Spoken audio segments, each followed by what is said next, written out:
hello, everybody, and welcome to Vinyltreasures. I'm your host, Johnny G. John Galindo, coming to you live on this August 6th, 2025 Vinyltreasure show. I am a few minutes late. 4 minutes late? You'll have to forgive me, 4 minutes late. My mother made a great dinner tonight, so I didn't want to rush it down. But welcome to the All 60's edition of the Vinyltreasure show. Glad you can join Johnny G either on Oldies and More Radio. I'll be in that chat room momentarily. I am in the YouTube chat room here. So thank you all for being here. Hope everybody had a great day. You're going to have a great night listening to some cool 45s out of my collection. And if you are new to this program, please consider subscribing to my YouTube channel. Got to fix this thing over here. Wait a sec. Got the echo and everything. There you go. That's better. When I talk into this mic on a different angle, it's like more sensitive around this side for some reason. But anyway, hi, Grace. I see Grace is in the chat room there. But we opened up tonight's program. Johnny G's got to get some better lighting in here because I can't see for nothing. We opened up tonight's All 60's edition with an instrumental out of Philadelphia. This is actually a request for listener Chris Reed. Thank you, Chris, for your email last night. You can email Johnny G with your requests at vinyltreasures@aol.com. This came out on the Cedar label, Cedar Records. Okay, I only know of another record on this label, owned by William Massey, Lawrence Karen, and Albert Rosenthal. The tune was written by two of those owners, Karen and Massey. Now, the group is called the Furies, F-U-R-Y-S, not to be confused with the Furies that recorded out of Los Angeles, kind of soulful sound out of Los Angeles. But the song was called Doolow, D-O-L-O-O. I think that's how you pronounce it. D-O-L-O-W is how you pronounce it. And it came out in July of 1961. It's funny, I asked Grok about this record, about the release date. So it told me, I said, look, it's not 1963. He said, you're wrong. I said, it's 1961. I say it's 1961 because it charted up in Detroit. It was like a pick hit for the week of, I think, July 22nd or something of 1961. So then I went on to ask it if he had any more information on it, and it was like, you have to subscribe. I says, I'm not subscribing to anything. But anyway, you never know what you get with I'm telling you, the artificial intelligence, okay, when it defines the records that I play, it gets it wrong all the time, and that's what runs through when I play these records for you guys and gals. But anyway, not to get distracted. July 1961, the Furies on the Cedar record label with Doolow. That's going out to listener Chris Reed. Well, I got some cool records to play. I think the first three coming up are my selection. So let's open it up here, the vocal portion, with this singer out of Hartford, Connecticut. He's recording under an alias here of Johnny Starr. Now, who's going to be called Johnny Starr? I mean, there's a couple of names out there. There's somebody in the late 50s that recorded as Johnny Starr. I don't think it's the same guy. Johnny, S-T-A-R-R. His real name was John Arnold. And he had this release on Juggy Murray's Eastern label, which was out of New York City. This is arranged by Gene Red. Let's go to April of 1964. We open up the vocal portion here on the Eastern label. This is Johnny Starr, and the song is called Don't Hold Back. As we begin, here you go, folks.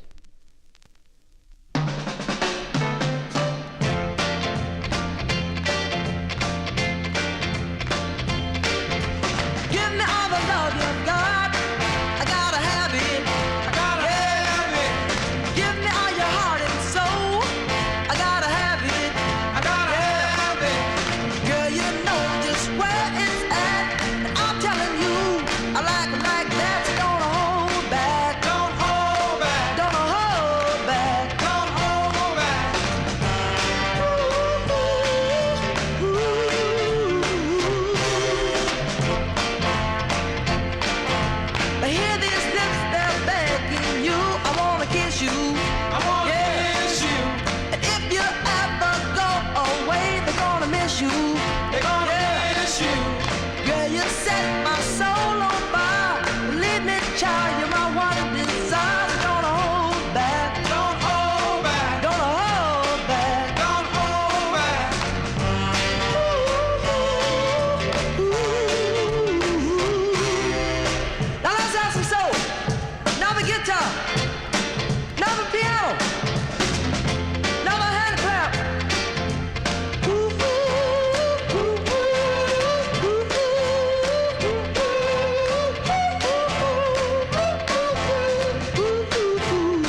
they're gonna miss you.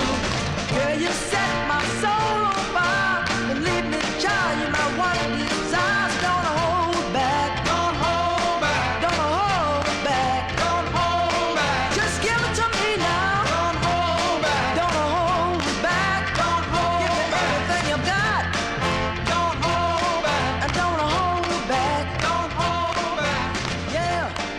Don't hold back. Don't hold back. Don't hold back. Don't hold back.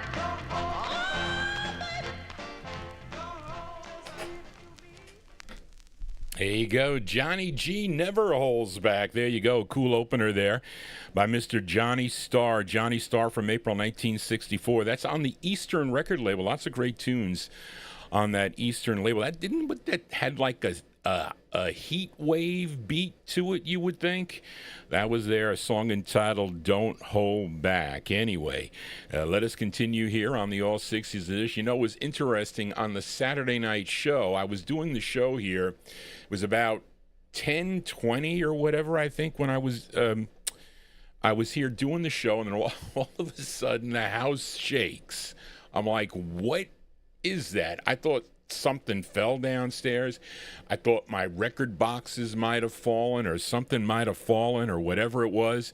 So I kind of went down one flight and I was yelling downstairs because my mother was watching on the tablet. I said, Mom, what was that?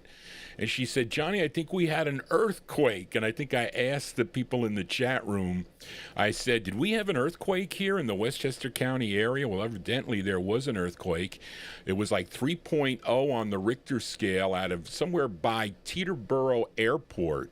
And then it was Monday.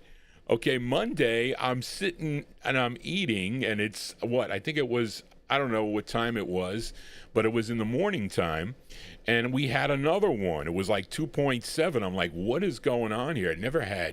We had earthquakes here in the past, but they were far and few between. So it was interesting because one of my Saturday night listeners, Gordy Freeman, he emailed me. He goes, Johnny, did you feel that? Because he felt it too on Saturday night. As I think some of you may not have. I don't know if anybody tuned into the program tonight has felt it, but we've had two earthquakes in less than a week. I think that's kind of odd, but I thought it would be appropriate to play two records that are related to earthquakes. So I had two in the 60s show here. So let's start it off here. This gal is from Columbia, South Carolina, first recording back in 1961 on the CR record label. She would have her next release about 6 years later. She would record for Buzz Cason and Bobby Russell's Elf Records. And this was her single. This charted number 9 on WFLI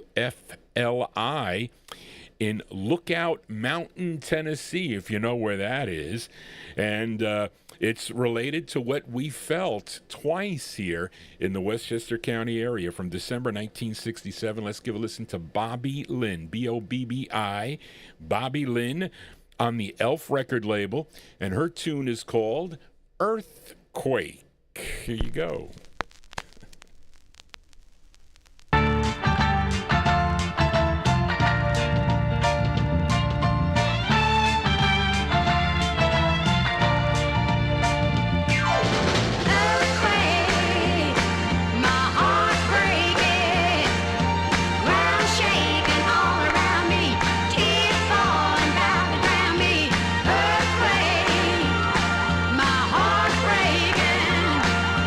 Could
Here you go, December 1967 release there for Bobby Lynn. Bobby Lynn on the Elf record label, a song entitled Earthquake. She would have another release, I think, 3 more years later on the Nashville Look record label. But we had an earthquake on, we had an earthquake here, our first earthquake on Saturday, and then it followed with another one. So I guess I can play another record for the second earthquake we had. This singer out of San Francisco, California, recorded, I think, a dozen or so singles between 1962 and 1966. Many of them are much in demand by those Northern Soul collectors, and on labels like Penthouse and Beechwood and Daytona, plus others. Now, this single first came out in January of 1964 on the local Beechwood record label. It would then get picked up by Baytown Records, which I don't know who distributed this, but distributed by Swan Records out of Philadelphia. And this tune co-written by the singer on this. His name is Troy Dodds, D-O-D-D-S. This charted number 23 on WJMO out of Cleveland, Ohio. Let's go to September of 1964 for the second earthquake song. This from Mr. Troy Dodds on the Baytown label, and his tune is called Earthquake. We'll call it number 2. Troy Dodds. Whoops.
There you go there with two records about earthquake in a row there. We just heard from Mr. Troy Dodds. Troy Dodds, September 1964 release, featured it on the Baytown record label, a song entitled Earthquake. And what else do I have? He also recorded as Troy Raglan for the Capitol record label back in 1970. Johnny G is your Wednesday night DJ. We're here on Oldies and More Radio, also live on the YouTube stream. Thank you all for being here. If you enjoy what you're hearing, please consider subscribing to my YouTube channel if you have a request, okay? Michelle in St. Louis, if you have a request, you need to send it to me at vinyltreasures@aol.com. You can't shout out requests in the chat room because I can't play them unless they are instant flip side requests. Then I can do that. But because I have to go down 3 flights of stairs to get the records in the no humidity basement, and that is a very difficult thing for Johnny G to do. So I can't do that. But so I need them in advance, and then if you give me a list of them, I can play. Or you give me 1 or 2, I'll tell you if I don't have it, then I can't play it. So a lot of people sent me requests this week. I was able to find most of them, or at least they gave me a few, and I get to pick. And on this show, which is different than my other shows, if I see you in the chat room there, I will play your record. If I see you, but I got to get through a lot here. So enough of my babbling here. So let's continue here. Let's fill a request now. For Malcolm Baumgard, who was tuned into our program here, he's tuned in over in the UK. He's up at this early hour. He gave me some very fine requests. Thank you, Malcolm, for your request. Let's go to Detroit, Michigan now for this great girl group. I feature them often here on the 60s edition. For Berry Gordy Jr.'s Motown record label. This was the group's 5th single on Motown Records. This reached only number 75 on Billboard and on Cashbox. It was a big number 5 record on KEWB in San Francisco, California. This tune written by Smokey Robinson. And let me see here. It says... It says the song is based around a central hook in the chorus where each of the Supremes gets a solo line in turn, and that hook was used as the original title. So if you, well, I think there's stock copies of this, but I showed you the promo copy that I have, and I mean, did you see how long the title was? It was long. Okay, they shortened the title. Okay, I didn't get a chance to show it to you, but this is the shortened title on this. It's got a BB hole in it, but that's okay. But here's the shortened title of it, if you can see it. Okay, it says A Breathtaking Guy. So Ma, write this title down if you're writing the titles of the song, because you're not going to want to write the original title of the record. So on the DJ copies, and I think on some stock copies, Reed will have to correct me if I'm wrong, the title was called, A Breathtaking, First Sight, Soul Shaking, One Night, Love Making, Next Day, Heartbreaking Guy. That was the title on the 45. But I showed you both, and it features the great Diana Ross on lead. Let's give a listen to the Supremes by request for Malcolm in our YouTube chat room, June 1963. The Supremes on Motown. I'll shorten it, folks. A Breathtaking Guy. Here you go.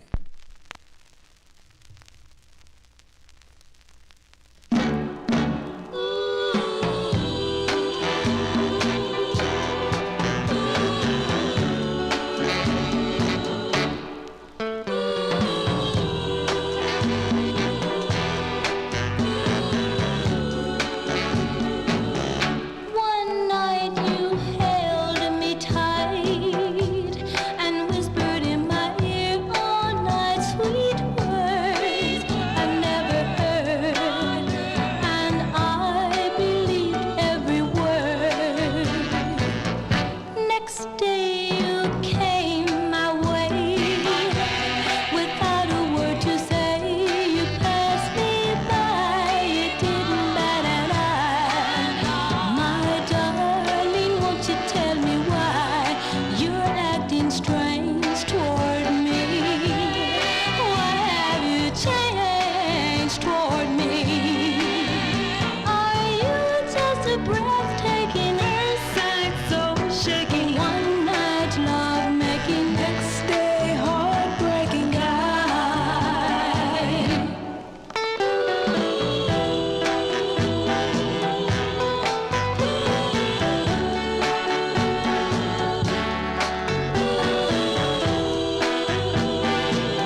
There you go, the great sound of Diana Ross and the Supremes. Whoops, too loud there. I got to be careful with these speakers.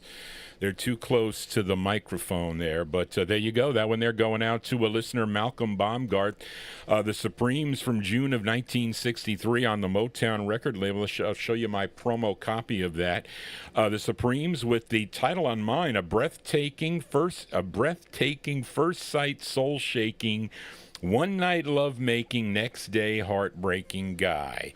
And don't put Johnny G in that category. I don't like to break any hearts. I don't like to do that. But welcome to the Vinyltreasure Show, folks. If you are new to the program, please consider subscribing to my YouTube channel. This show continues to grow and grow as we continue to bring in the people to tune into this program. We try to make it both entertaining, educational, educational, entertaining, and fun, and historical. Did I say that right? Yeah, and enjoyable. That's it. The 3 E's. Anyway, Johnny G here. Let's continue here. Let's do a flip side from last week. This is a request for listener Mark McHugh. Actually, I'm sorry. I don't know why I didn't play the flip side of this record last week. But on last week's show, we played a request for Hauntsy by a group called the Servicemen. I mentioned that they got together back in 1966 at Luke Air Force Base in Arizona, and I featured their release on the Pathway record label. The song was called My Turn, and Mark McHugh asked Johnny G to flip the 45 over because it's a great two-sided 45. And the lead singer on this, his name is James Mitchell. So this is going out to UK listener Mark McHugh, November 1967 release on the Pathway record label. These are the Servicemen, and their tune is called I Need a Helping Hand for Mark. Here you go, Mark.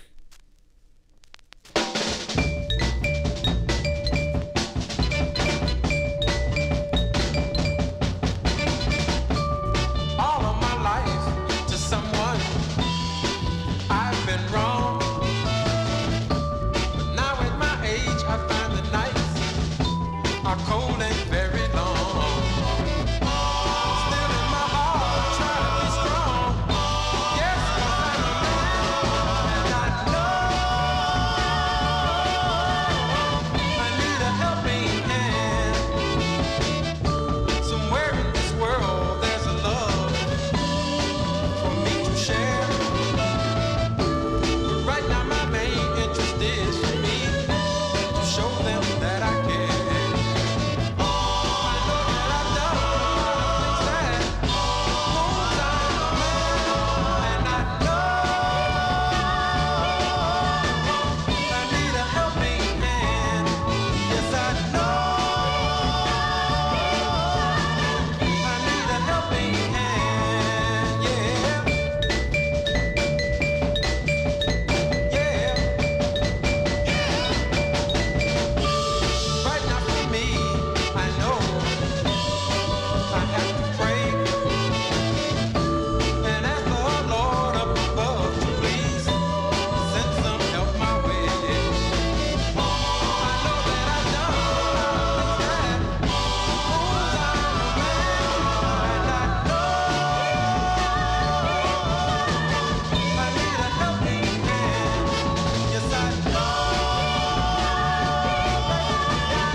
There you go. That one there going out to UK listener Mark McHugh. I think that's a cool record. Both sides, a great tune there. That's the Servicemen. The Servicemen from, lost my place here, from November 1967 on the Pathway label. I think that is the first press of that orange Pathway label. That's James Mitchell on lead, the Servicemen with I Need a Helping Hand. As you know, Charlene is Johnny G's helping hand, and she did a great job on the on the putting together the show with the research, etc. But let us continue here on the Vinyl Treasure Show. And up next, we fill a request. Let me get to my page here. I got 10 pages of your requests, folks, is what Johnny G's got. I got to get to page 5. Is it page 5? Yeah. It's this. This is a request for listener. Actually, I have a few here that I put on the show here. I'm looking, Charlene. Where is it? It's capitals. How come I don't see it? I know it was on here. Charlene, where is that? Hold on a second, Frank. This is a request for Frank and Jerry Gingaro here. I thought I had it on here when I printed it out. Della Humphrey, Chuck Jackson, Popular 5. I have these records. Oh, you know what I did? I hid the wrong one, Charlene, is what I did. I hid the wrong one. But let me go into it because I fixed this one. Okay. And technical difficulties, folks. There we go. Popular 5. Unhide. And where is it? Unhide. Here. Stereos, Lena Horne, Ovations. Where is it, Charlene? Darn. Unhide. Whoops. Undo. I could have swore I printed this out. Johnny G is messing up. Anyway, let's just play it here, Johnny. Gee whiz. All right. Unhide. I know I had some information about this. Charlene, I don't know where it is, but we're going to hear the Dells. Well, what happened was the Dells had a mess this up, Charlene. I don't know where it is. If you know what line it's on, I can't find it. Well, the Dells had a 1955 or 56 hit. Well, it wasn't a big hit, but it was a well-known tune on the VJ record label called "Oh What a Night." Then in 1969, they re-sung that tune, and it was a bigger hit the second time around. And it was a great record because my aunt had the 45. I don't know what happened to it. I ended up getting multiple copies of the record, but let's give it a spin here. This came out, I think, in December of 1969 on the Cadet record label by request for Frank and Jerry Gingaro. Let's give a listen to the resung version of the Dells and "Oh What a Night." This is for Frank Gingaro. Here you go.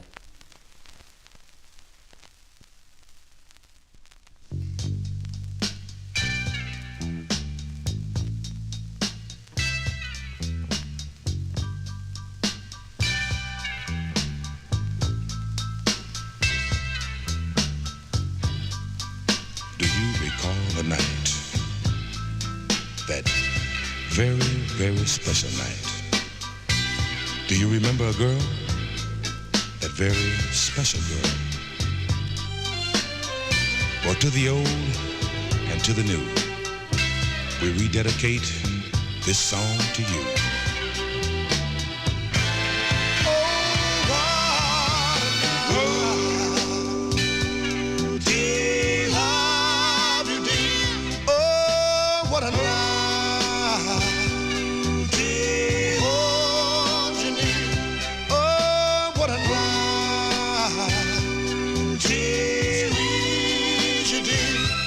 That's why I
you're not going to believe this.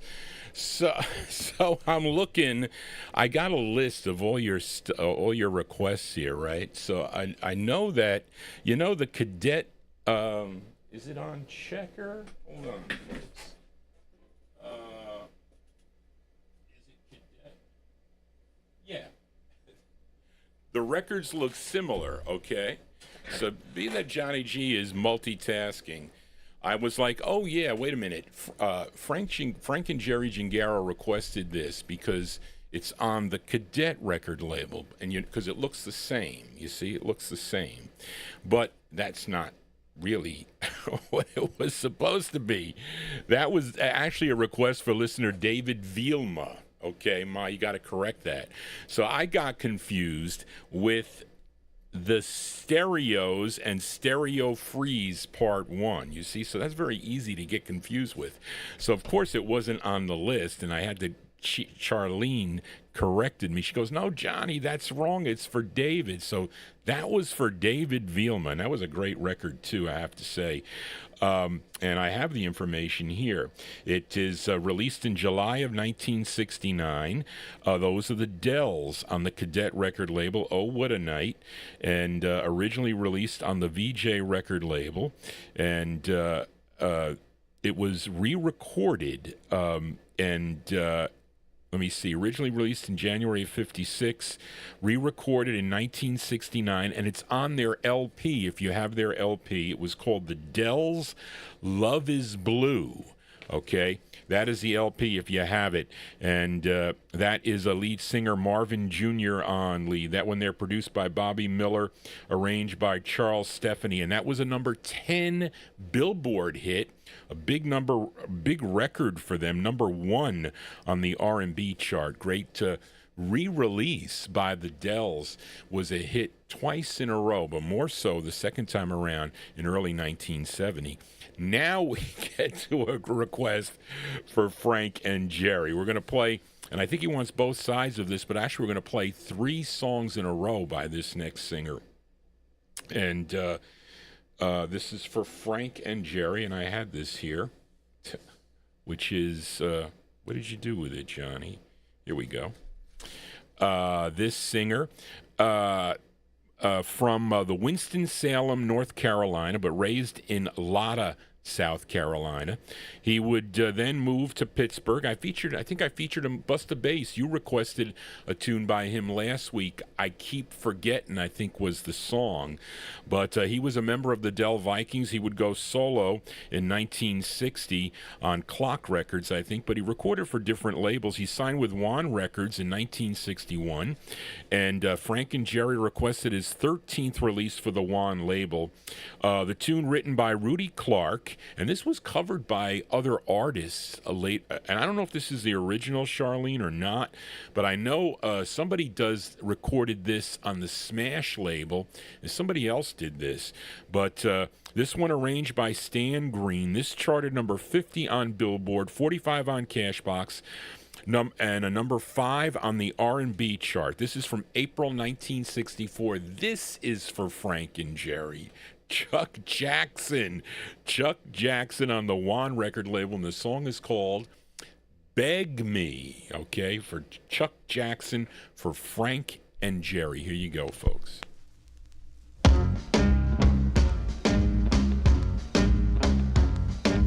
Baby, you walked out on me, leaving me in misery. Now you want me back again, but I've got news for you, my friend. I wanna know, do you want me? Yeah, Do you love me? yeah, Do you need me? yeah, A real bad, yeah. a real bad thing. Beg me, beg me, beg me, beg me in the morning, beg me in the evening, beg me, knock it down on your knees, and let me hear you say, I want you to beg me. Once I loved you desperately, what a hold you had on for me. Now Now you left me sad and blue, but now the tables turn on you. Tell me, do you want me? Yeah. Do you love me? Yeah. You sure you need me? Yeah. I'm that bad? Yeah. A real bad man? Beg me, beg me, beg me, beg me, morning, beg me, evening, beg me, like a down on your knees, and let me hear you say, I want you to beg me. Hey, now, I don't pity you. You know why? 'Cause you didn't pity me. I beg you not to leave. I told you how I'd grieve, but you left. And now I'm free. I wanna know, do you want me? Yeah. You sure you need me? Yeah. Do you love me? Yeah. Real bad, Yeah. real bad. Yeah. Yeah, beg me, beg me, all right, beg me. I knew you would when you left me all alone. I knew you would. Now you're back, and you gotta beg me louder. I can't hear you. A little louder. Yeah, that's the great Chuck Jackson there. Chuck Jackson from April 1964 on the Juan record label. That one there by request for Frank and Jerry Gingaro. Beg Me is the name of the tune. Now, Frank also requested the flip side of the 45. So let's give a listen to the first flip of the record, because there was a different flip side that came out. I don't know. I'm going to check oldies. I'm actually 45 Cat on it, but let's give a listen to the flip side. This tune written by Chuck Jackson and Freddie Green. It's arranged by Ed Townsend. This is the first flip side of Beg Me. Okay, so here we go. And going out to Frank and Jerry Gingaro, the B-side to Beg Me. It's called For All Time, the great Chuck Jackson.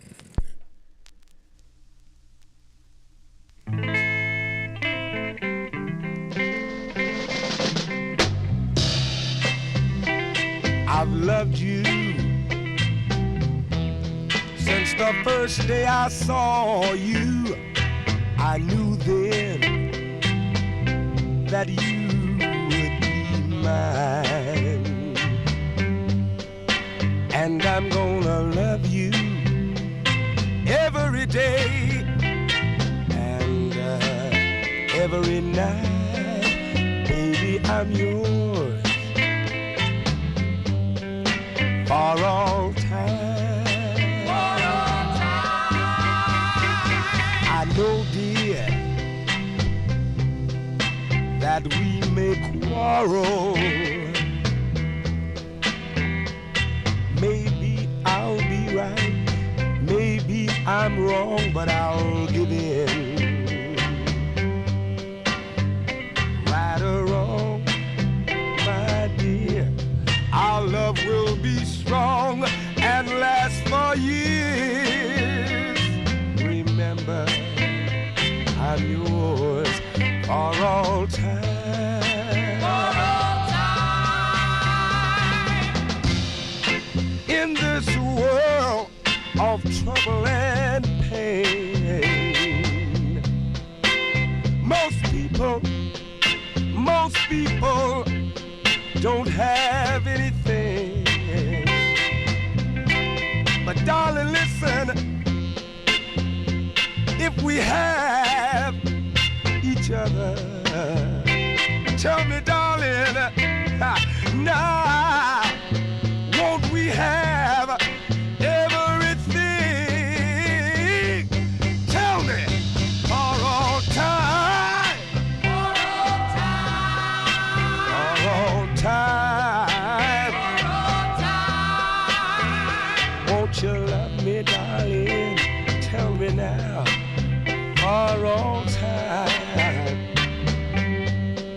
So I'm gonna love you every day. I'm gonna love you every night. I'm gonna love you, darling. Listen to me right now. For all time. For all time. For all time. For all time. For all time. Actually, that's that one. There you go. Johnny G messing up tonight, boy. There you go. The great Chuck Jackson there by request for Frank and Jerry Gingaro. That is that is actually the harder B-side to find. That is the alternate. That is the alternate flip. Okay, because there's only, I'm looking on, when you look at 45 Cat, you can tell the number of people that own this copy that I just played are only 17. Now the other, this other flip side, which I think somebody mentioned in the chat room, that Van McCoy wrote the alternate flip, which more people own. So you got to figure that if more people own this second copy, that is the harder one with that flip side. So for all time, and that was a flip side that Frank and Jerry requested there. So there you go. From April 1964, we heard "Beg Me" with the harder flip for all time. This was the easier flip side, a tune written by Van McCoy. An alternate flip of "Beg Me." It's called "This Broken Heart," parentheses, "that you gave me." This is the alternate. Well, the first one, we should say. Here you go.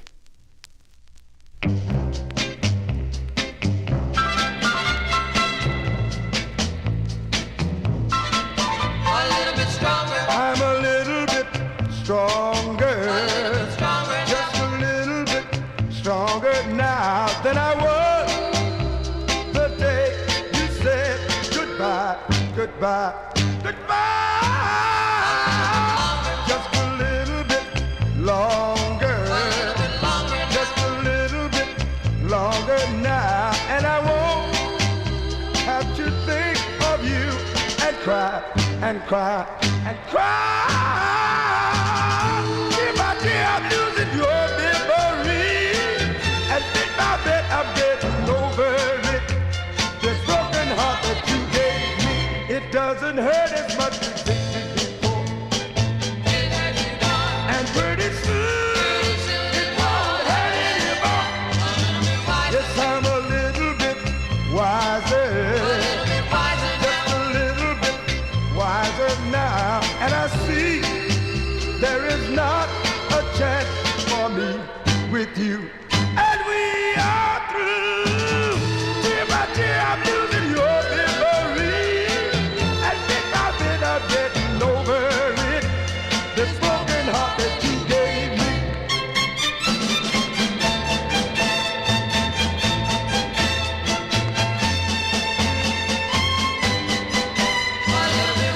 I'm a little bit wiser, just a little bit wiser now, and I see there is not a chance for me with you, and we are through. Now tear by tear I'm losing your memory, and bit by bit I'm getting over it.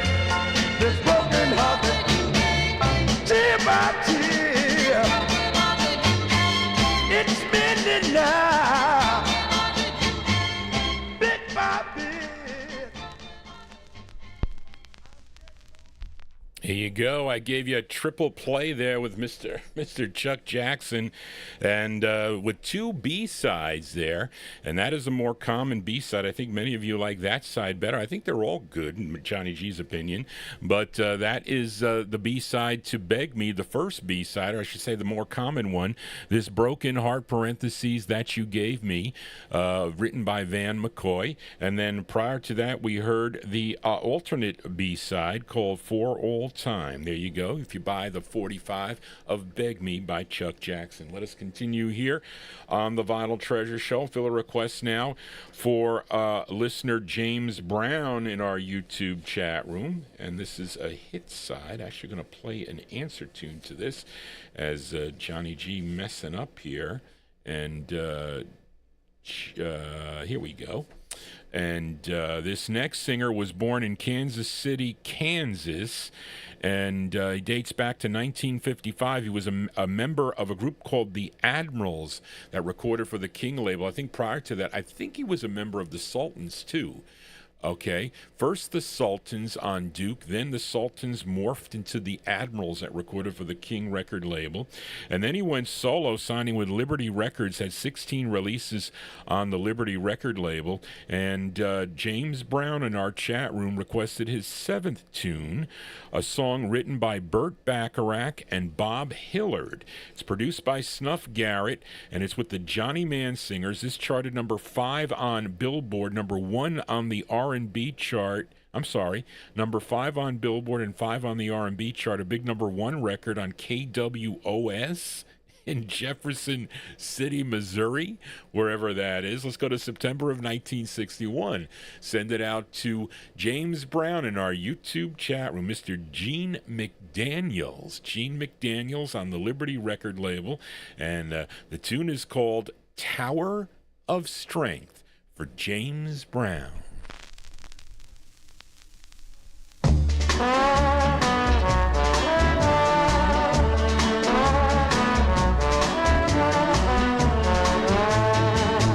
If I were a tower of strength, I'd walk away, I'd look in your eyes, and here's what I'd say: I don't want you, I don't need you, I don't love you anymore. And I'd walk out the door. You'd be down on your knees, you'd be calling to me. But a tower of strength is a something I'll never be.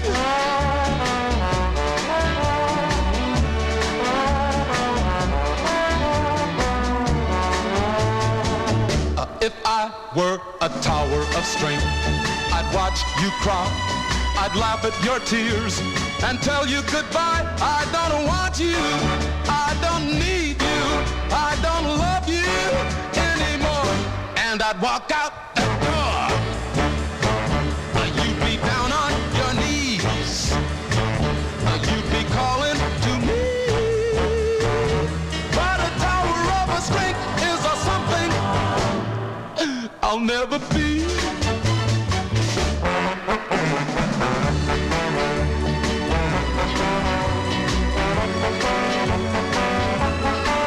I don't want you, I don't need you, I don't love you anymore. And I'd walk out the door. You'd be down on your knees, you'd be calling to me. But a tower of a strength is a something I'll never be.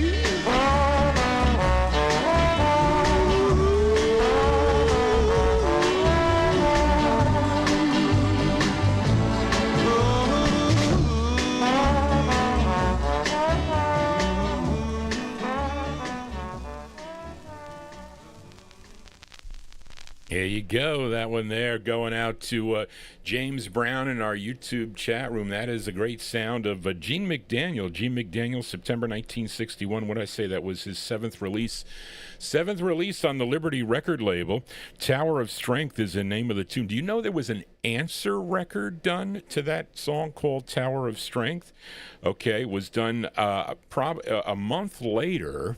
Okay, a month later, this gal from Harlem, New York, her real name, Gloria Wilson, okay, recorded this for the Everest record label. This was her 14th of 28 releases for the Everest label.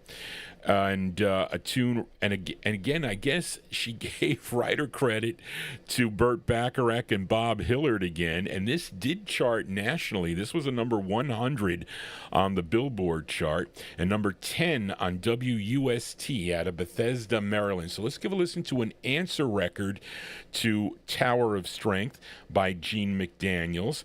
This is Miss Gloria Lynn from November 61, and her answer tune is called You Don't Have to Be a Tower of Strength. This is Gloria Lynn. Here's the answer tune. Here you go. Oh, oh,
that you love me so.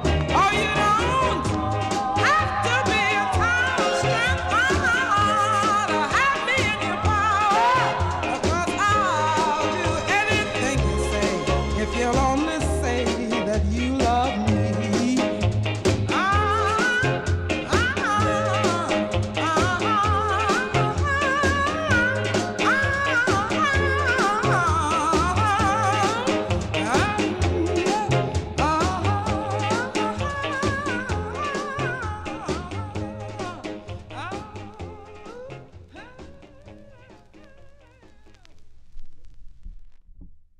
So what did you think about that answer tune? Miss Gloria Lynn there. That's a pretty cool tune, I got to say, right? You like that, folks? I hope you like that tune. Johnny G added that in, as that is the answer tune to Gene McDaniel's Tower of Strength that we played for listener James Brown in our YouTube chat. We just heard Gloria Lynn from November 61 on the Everest record label. And that's really not a sound for her. She was leaning more toward like a really... easy jazz, really, but she's got some great records on the Everest record label. You don't have to be a tower of strength. Johnny G is your disc jockey of strength here on a Wednesday evening. Thank you all for being here. If you enjoy what you're doing, what Johnny G is doing, please give Johnny G a thumbs up. If you like this show, tell your friends about it. Share the video. That's how you get this out. More people tuning into the program. I will not be on tomorrow afternoon. I started filing back some 60s and 50s records, so I did that. I got to do that because I think next Thursday afternoon at 1 o'clock, I think I'm going to be doing the Relic Countdown of 1956. So there are I think it's 552 records that I'll be playing I think I'm missing one. Well, I got a couple that I don't have on original, but I'll play those. I think it's one or two. I have to double check, but I have them all. So I'll play all the records on that survey, starting with record number 552. It'll be Thursday afternoon, beginning at 1 p.m. It's not going to be tomorrow. I got to file the records back so I can find them. And then I'll be back Saturday night. If you have a request, please send it to me at vinyltreasures@aol.com. Let us continue here. Let's fill a request now for Bust the Bass in our YouTube chat room here, as I had this really to play last week for Busta. You know, this singer, originally from Washington, D.C., was first a member of a group called the Marquis. They backed up Billy Stewart on the OK record label. They also had a release that I featured not too long ago, I think for George Chestnut. I played it. It was about the what was it, Wyatt Earp, I think. It was something about Wyatt Earp. I played that on a Saturday night show. But he would leave the group. He would head up to Detroit. He would leave the group in 1960. He would sign with Berry Gordy Jr.'s Tamla label. Had about 53 releases through if I could see this right, 86. That included duets with his girls, of course.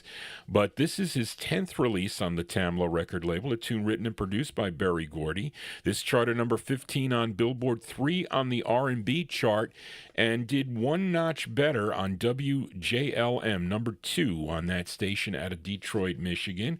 The Temptations are backing him up on this. I'm talking about Marvin Gaye. Let's go to May of 1964. This is by request for Bust the Bass in our YouTube chat room. The great Marvin Gaye on the Tamla label. The song is called Try Try It, Baby, for Bust the Bass. Here you go. Now you're moving on up, a pretty baby. You're leaving me behind. Everybody seems to love you. Oh, you're doing just fine, fine, fine. But take away your good looks and all your fancy clothes. Why don't you just try it, baby? Try it, baby. Try it, baby. Try it, baby. You'll see that nobody loves you but me. Nobody loves you but me. Now you tell me that you're so busy, pretty baby. You ain't got much time. Oh, how well I remember when all your time was mine, mine. Well, move on back across the track, baby, where you came from. Why don't you just try it, baby? Try it, baby. Try it, baby. Try it, baby. You'll see that nobody loves you but me. Nobody loves you but me.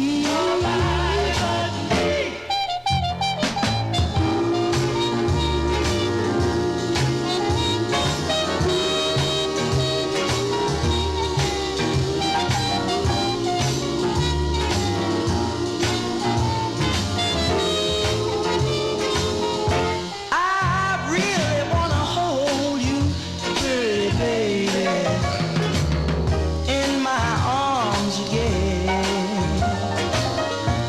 But I can't get close to you for all your loving friends, friends. But take your name from the bright lights, baby, and tell them that you are all through. Come on and try it, honey. Try it, baby. Try it, sweetheart. Try it, honey. You'll see that nobody loves you but me. I want you to try if you think I'm lying. If you don't believe me, think I'm jiving. There you go with the great sound of Marvin Gaye together with the Temptations. That is a great combination. That one they're going out to Bust the Bass in our YouTube chat room from what I lost my place here from May of 1964 on the Tamla label. Try It Baby is the name of the tune. Let's stay up in Detroit as we continue here on the Vinyltreasure Show. Fill a request for L.A. Arch in our YouTube chat room. This group also out of Detroit. First recording for the KO label back in 1963. Then they would sign with Ed Wingate's Golden World Records, had 9 releases on the label. Arch requested their first release and probably we say their biggest hit. Okay, this tune written by Bob Hamilton, Freddie Gorman. It features Tony McCalley on lead. This charted number 3 on Cashbox, number 6 on Billboard, and big number 1 record on KKNR in Detroit, Michigan from March of 1964. Let's give a listen to The Reflections. The Reflections on the Golden World record label. This one here going out to L.A. Arch in our YouTube chat room. It's called Just Like Romeo and Juliet.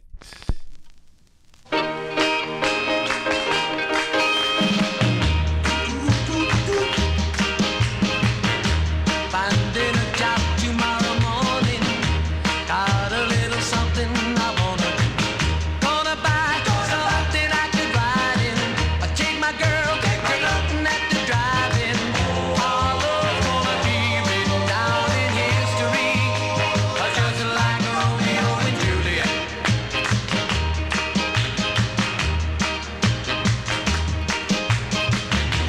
I'm gonna buy her pretty presents, just like the ones in a catalog. Gonna show how much I love her. I'll let her know one way or the other. Our love's gonna be written down in history, just like Romeo and Juliet.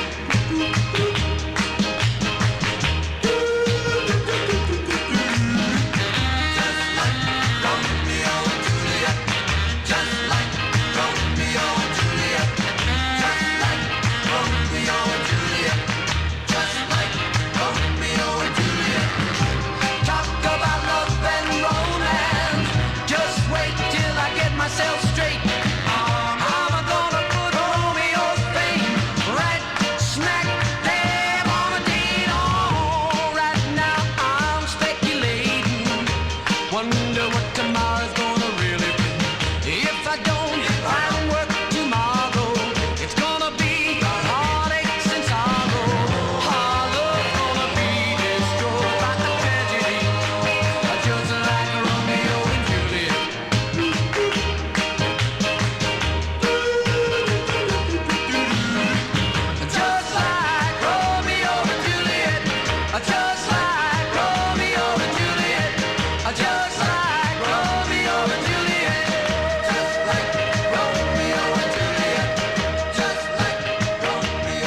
Okay, there you go. That hold on a second, folks.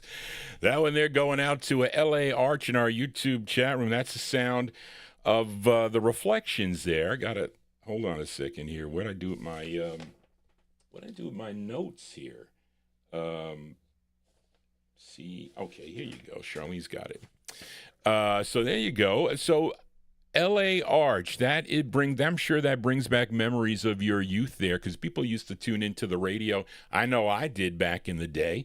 This one released in March of 1964. That's the group's first release for the Golden World record label, probably in their first. Yeah, not their debut, because they first recorded in 63 on KO. But that's their first on Golden World, just like Romeo and Juliet. Got to ask L.A. Arch, do you know any of their other releases on the Golden World record label?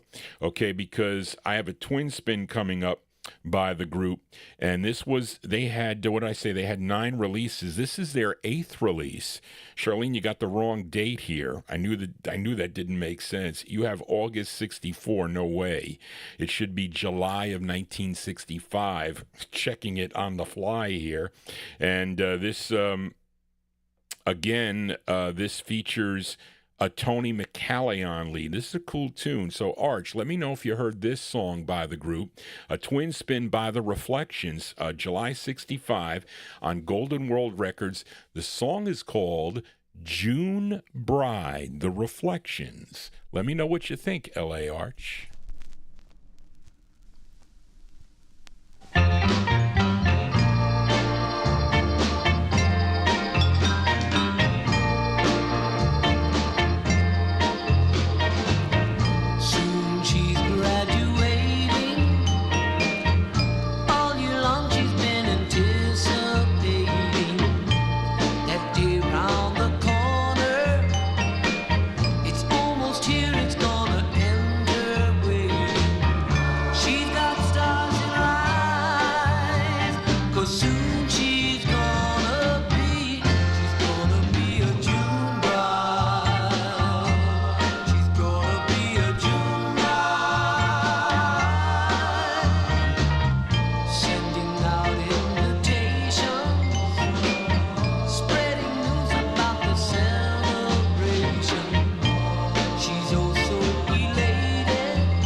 So there you go, L.A. Arch. What did you think about the Reflections, 8th release on Ed Widengate's Golden World record label? We got any June brides in our Johnny G's chat room there? So we'll send that one out to any June brides in the chat room there. I like that tune. The Reflections there, August 1960. I'm sorry, that's wrong. July 65, Charlene. That's their 8th of 9 on the Golden World record label. That is Tony McCalley on lead. June Bride is the name of the tune. Let us continue here on the Vinyl Treasure Show. Fill a request now for listener Gary McClendon, as this is a B-side to a big hit you all know. Maybe somebody will ask me to flip it over. I don't know. We'll see. But this group is out of Detroit, and this is their second release on Ollie McLaughlin's Karen Records, the B-side to a hit they had called Cool Jerk. Okay, how many Cool Jerks do you know? I know quite a bit.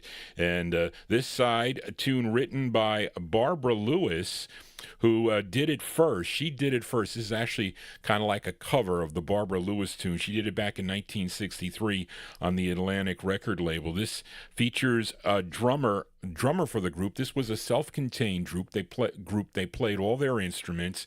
It features Samuel George on lead from March of 1966. This is the B-side to Cool Jerk by the Capitals. The song is called Hello, Stranger. This is going out to Gary McClendon in our YouTube chat room. Here you go, Gary.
Cover tunes here on the Vinyl Treasure Show. There you go. That's the sound of the Capitals. Capitals on the Karen record label covering the Barbara Lewis tune Hello Stranger. That's a pretty cool B-side, I have to say. You know, Cool Jerk was a big hit by the group there. As we continue here, let's go to, I think this is, hold on, David Dallison in the UK. I think this is his request. Let's see, page 4. It's got to be on page 3 for David. There we go. And see, yeah, here we go. Let's fill a request for UK listener David Dallison in the UK. This gal, she would have a hit record for Berry Gordy Jr.'s Motown record label. She was, I should say she was the first white female to have a hit record on Berry Gordy Jr.'s Motown record label. Now, she is from Santa Cruz, California. She had 4 releases first on the VIP label between 1966 and 1967 before Gordy moved her over to the parent label Motown Records. And David Dave requested her first of two on Motown. This is actually a cover tune. This song was first recorded by Smokey Robinson and the Miracles. If you have the 1965 LP, Going to a Go-Go. Do you own that LP? I don't think. I don't know if I have any Miracles LPs. I have compilations by the Miracles on Tamla, but I don't think I have any of their LPs. But this tune written by Smokey Robinson, but this version charted number 29 on WSSB in Durham, North Carolina. Let's go to September of 1967. It's going out to David Dallison over in the UK. This is Miss Chris Clark. Chris Clark on the Motown label, her rendition of the tune, From Head to Toe. This is for David Dallison. Here you go, David, for you.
Johnny G messed up on that one there. Charlene, when you do the, when you give me the list, you got to put it in the writing there because I can't see on the left there. I can't see the print. It just says Dave.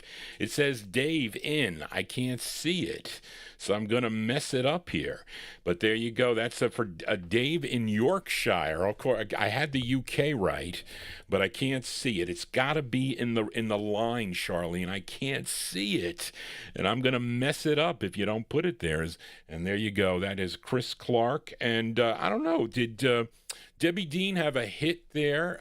Malcolm, did she have a top 10 hit? I don't know, but I know Chris Clark did well. Maybe I was wrong. Maybe on that write-up it's not correct. But anyway, there you go. September 1967, Chris Clark on the Motown label, her rendition of the tune From Head to Toe. Let us continue here on the show here and fill a request for listener Warren Russell in our YouTube chat as we head to Memphis, Tennessee now for this group.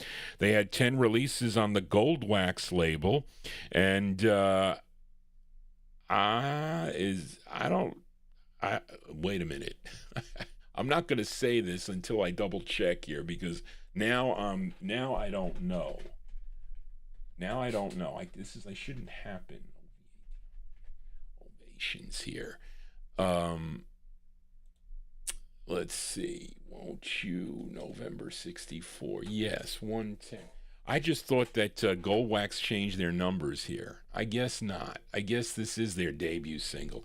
Johnny G going to being tentative here. I don't like to be tentative, but they had 10 releases on the Gold Wax record label. This is their debut single, and this singer here, he was the lead singer. The lead singer, his name is Lewis Williams. He was previously the lead singer of the Del Rios that recorded for the Stax label. If you're familiar with a song called Just Across the Street that they did, that's a great record from 1962. This is from November of 64, though. Let's give a listen to the Ovations. The Ovations on Gold Wax. This is for Warren.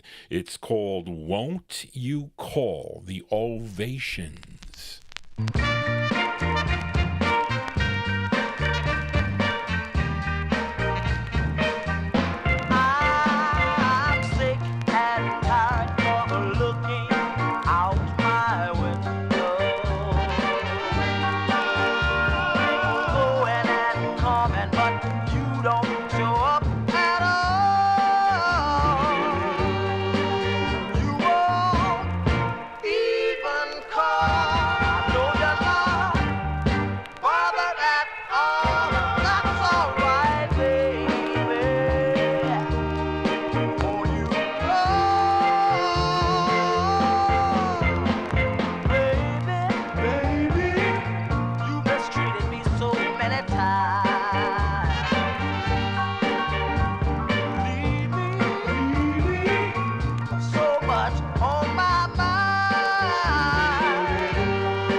There you go. That one there going out to Warren Russell in our YouTube chat room. I had this, I had to look for this record because I played it on, the last time I played this record was back in 2014. And it was not, I wasn't cleaning the 45s back then, so I had to look for it. I found it last minute for Warren Russell, but it's a great tune there. That is the Ovations there. That is their first release on the Gold Wax record label from November 1964. Won't You Call is the name of the tune. Some people have the number to the Bat Cave. That's Johnny G. But I'm always happy to receive your calls if I can. okay, because I'm really busy, have been really busy lately, folks. So thank you all for being here. This is our first show of the week. I will not be on tomorrow, but I'll be back Saturday night right here on YouTube and also on Oldies and More Radio. So if you have a 1950s vocal group record or an R&B record, you can send it to me at vinyltreasures@aol.com. Please don't forget to subscribe to my YouTube channel. You have to be signed in. And those of you that are in my chat room, there's a way for you to take away those stupid rankings that they put in there. I don't know why they even did that, but you have to do it yourself. I can't do it. They added it on, and I don't know, maybe because I got 3,000 subscribers. I don't know what the reason is, but you have to take that off. If you don't, you're going to be crowned as being the top chatter in the chat room. I think it takes away from that.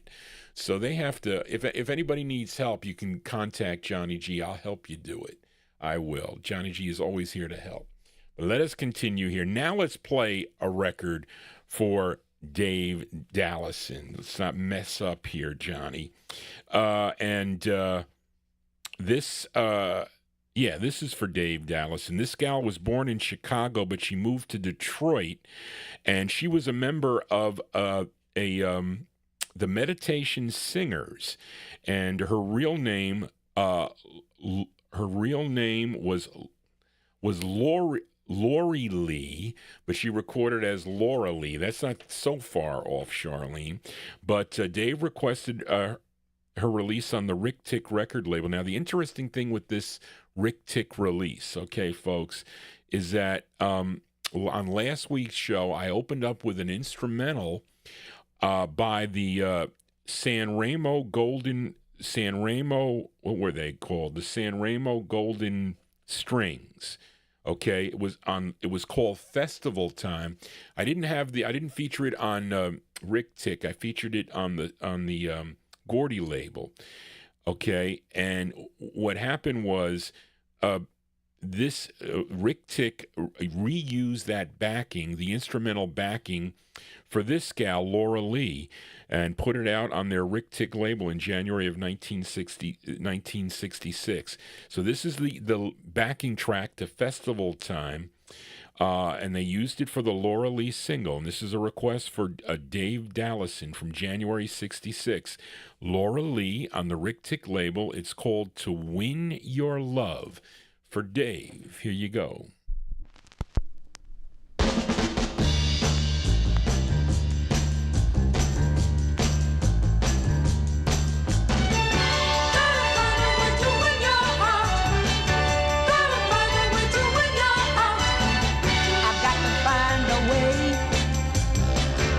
To turn you around, weaken you, bring your resistance down for a ride like this. I'm taking every risk to win your heart, win your heart. Oh, the world without you hide behind, I've been astray. Nothing you can do can make me stop or wait. The more I dream of you, the more I plan to do.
go. They're singing to that San Remo Golden Strings back track there.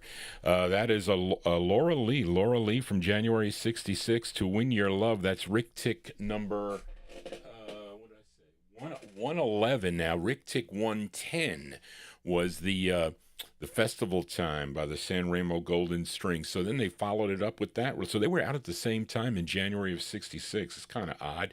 But there you go. That's going out to David Dallison in the UK.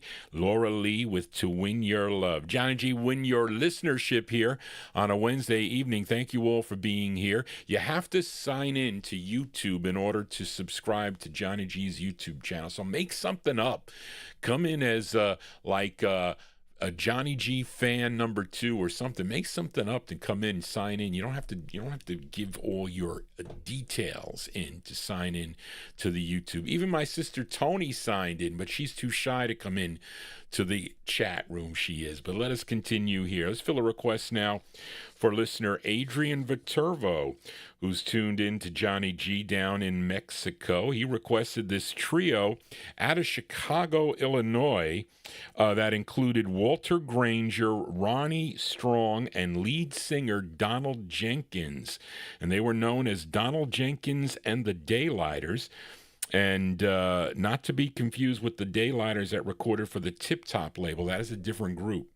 But they would have 2 releases on the Cortland label. This is their first. This charted number 64 on Billboard, number 54 on Cashbox, and a big number 7 record if you were tuned into KQV out of Pittsburgh, Pennsylvania.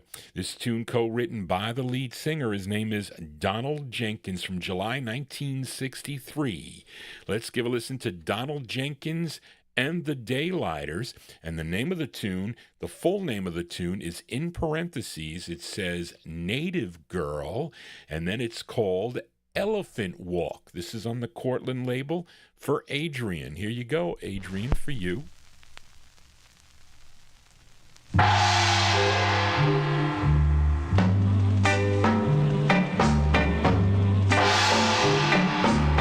When your stomach speaks, you forget your mind. When your mind speaks, you forget your heart. But when your heart speaks, you forget everything.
go. That one there going out to Adrian Viterbo in our YouTube chat room. That's the sound of Donald Jenkins and the Daylighters. July 1963 on the Cortland label. Native Girl Elephant Walk is the name of the tune. I do have their other ones somewhere in the No Humidity basement. We'll have to pull that one out as we continue here on the Vinyltreasure Show. Fill a request now for listener Oldies Fan, a.k.a. Joseph Smith, in our YouTube chat room. Now, he requested the Johnny Otis Show. And, they have a number of releases throughout. Well, Johnny Otis is an icon of a artist, and he is a songwriter, producer, band leader, label owner. He did it. He did everything involved in the music business. And he had, this is actually a late one here.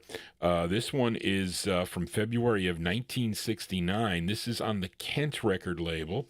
And this tune written by Johnny Otis. He's actually doing the talking on this. Okay, it's still known as the Johnny Otis Show. Now, Delmar Evans, now he is the lead. Okay, I guess he's Delmar Evans is on lead with Johnny Otis's son called Shuggy Otis, who is on guitar. This charted number 29 on the Billboard R&B chart, and this was a big number 5 record on KYAC in Kirkland, California. And let's go to February of 69 for the Johnny Otis Show. This is going out to Oldies Fan in our YouTube chat. Now, how many of you guys out there know A Country Girl? Because that's the name of the tune. The Johnny Otis Show with The Country Girl. This is for Joseph Smith.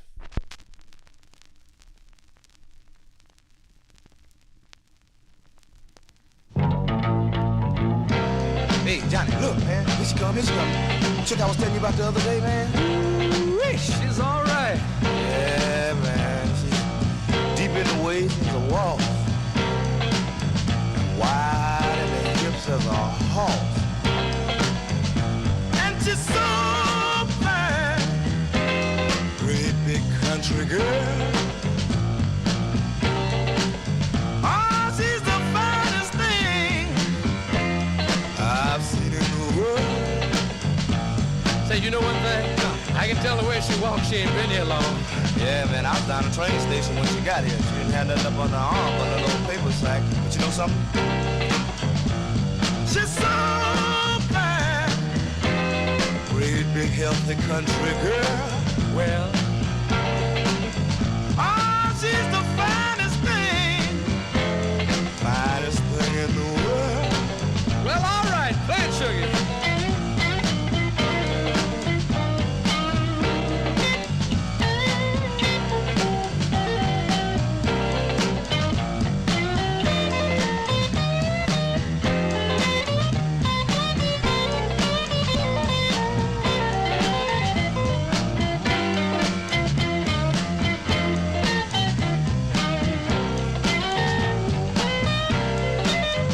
Say, Delmar, tell me something, man. What's her name? What's her name?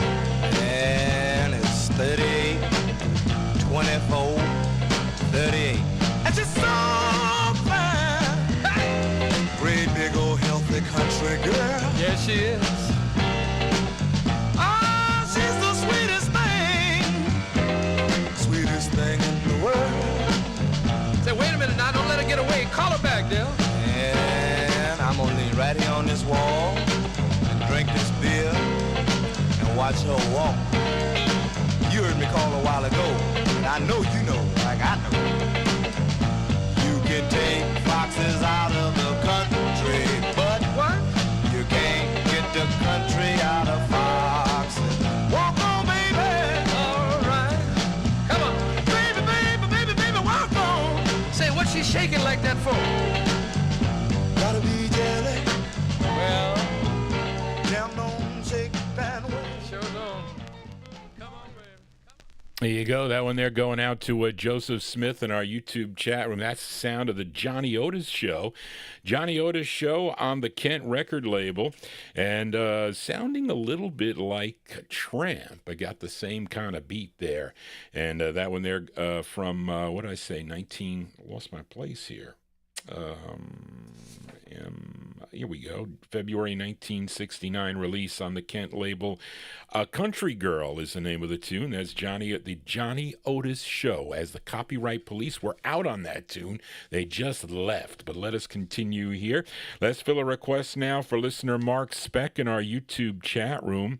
This gal first recording for Segway Records back in 1962. And she also recorded for the Soul label, S-O-U-L, in 1963. And wait a minute here.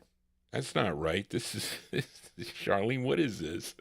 And she also recorded, well, that record was picked up by Select Records. I guess she copied this from, I don't know. Her name is, okay. She first recorded, I should say, as Little Gigi. Okay, I see what you were trying to do, Charlene. She first recorded as Little Gigi. Her real name was Gloria Glenn. But then in June of 1967, she recorded as Billy Dearborn on the Dynavoice record label, and also she had this release on the Bell label. I think she's got another one on LHI. And this tune written by Gary Knight and Lawrence Russell Brown, produced by Herb Bernstein. This charted regionally. This was number 21 on KYAC out of Kirkland, Washington. And her real name, as I mentioned, was Gloria Glenn. She recorded as Little Gigi, and here she is again as Billy Dearborn, June 1967, for Mark Speck. The tune is called You Need Me to Love You, Billy Dearborn on Bell.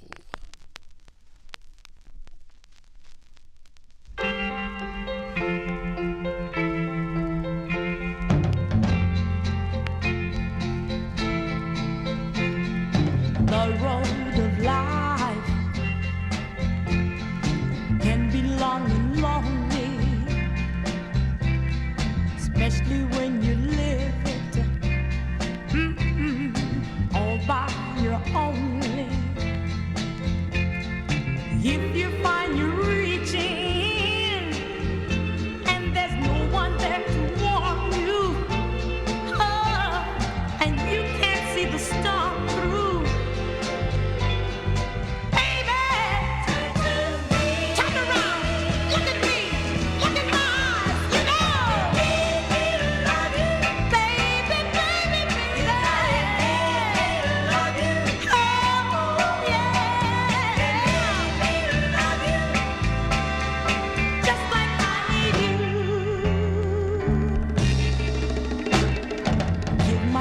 a meaning. Give my lips a meaning. Kiss me warm and tender. Kiss me warm and tender. Feel this dream I'm dreaming. Feel this dream I'm dreaming. Baby, baby, baby, please surrender. Baby, please surrender. If you find a hunger, you got to trust in me to guide you. Oh, I swear I'll stay beside you.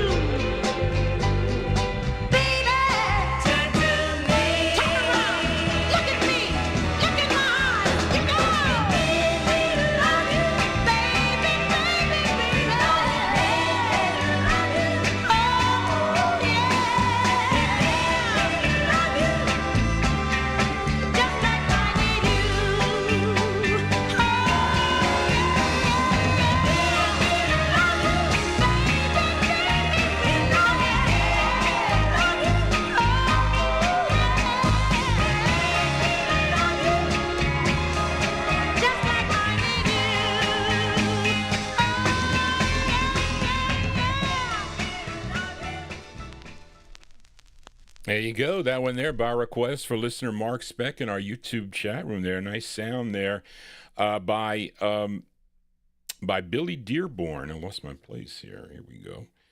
Billy Dearborn, June 1967. That's on the Bell record label. You Need Me to Love You. They like that tune there in the YouTube chat room. You see, what happened with Johnny G is when I started collecting, I started running record labels. So I would buy everything that came out on the label. Bell was one of the labels, even though it didn't go back to the 1950s. I mean, they did have some of those kind of like those cover things that Bell used to put out. Like they used to put out covers, kind of like a budget label, I think, originally. But then they legitimately in 1964, I think, or late 63, they started up with the label, and I collected the label. So a lot of these records, especially something like this, is something I would have picked up. They would just read the numbers. A lot of the dealers that I would talk to on the phone, because I built up a reputation with my collecting habits. They would see me at the record shows or whatever. A lot of them would call me on a Sunday afternoon. I used to watch football. They would call me at halftime, or they'd call me before the game. And they just read off numbers. You need Bell number 670, 671. And I would say yes, and they would sell them to me like even for $1 or less. And that's how I picked up a lot. And other things I picked up on my travels, like this next record. Well, that one there, well, I did announce that. But this one is for Chris Reed in our YouTube chat room. And this one, I forget, this one looks like a flea market find for like 10 cents. But you can't go wrong finding records like this. And this is for Chris. And here it is. As we head to Chicago now, this group had 2 releases as on Bill Meek's Alteen label. Actually, I picked up a bunch of records. There's not many, but there's some on this Alteen label. This is the group's second release, written by the lead singer of the group. His name is Drake McGibbery, okay? That's his name. But he is lead of this group called Drake and the N Solids. What is an N Solid? I don't know what that is. This one produced by the label owner Bill Meeks and arranged by George McGregor from March of 1968 by request for Chris Reed in our YouTube chat room. Drake and the N-E-N-Solids.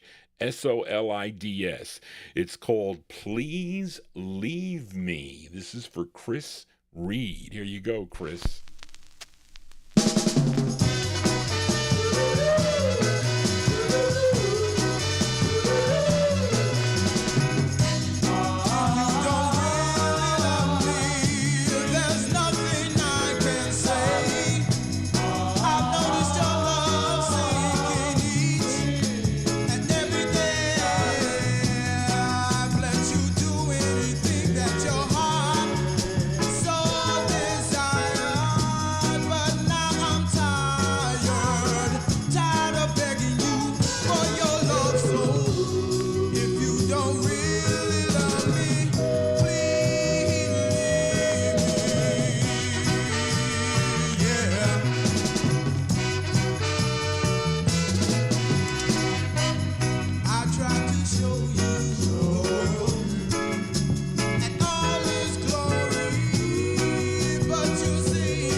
And that doesn't play so bad for a 10-cent record. I don't know what that record sells for now, but that's Drake and the N Solids there going out to Chris Reed in our YouTube chat room. That's March 1968 on the Alteen, A-L-T-E-E-N label. Please Yeah, I thought it said, please don't leave me. It's please leave me. Do not leave Johnny G. Tell your friends about this program as this show continues to grow. You can watch me in the privacy of your own home on your iTV. And we are here on the Vinyltreasure show, and hope you are digging on the cool tunes here this evening. Finally found a record. You know, I got a bunch of records down in the basement there, 1970s. Been looking for a request for Leonard Mancini and also for Bust the Bass and a couple of the other ones, Ron Harry also. I finally found this record, although, you know, this record was not, this was released in 1969, so Johnny G messing up with the dates and whatnot. But finally found this one for listener Ron Harry, Mr. Clarence Carter. I think I featured the last Clarence Carter record. Was it Slip Away for Ivart Shiva? I think he requested Slip Away, big hit for him. But Ron requested, I don't think this was his fifth release, Charlene. That's got to be wrong. But this tune he wrote with George Jackson. This is produced by Rick Hall. This charted number 31 on Billboard, number 4 on the R&B chart. Also, this record was a hit here in New York City on WWRL. From February 1969, let's give a listen to Clarence Carter. Clarence Carter on the Atlantic label by request for listener Ron Harry. The song is called Snatching It Back. This is Clarence Carter.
There you go. Whoops.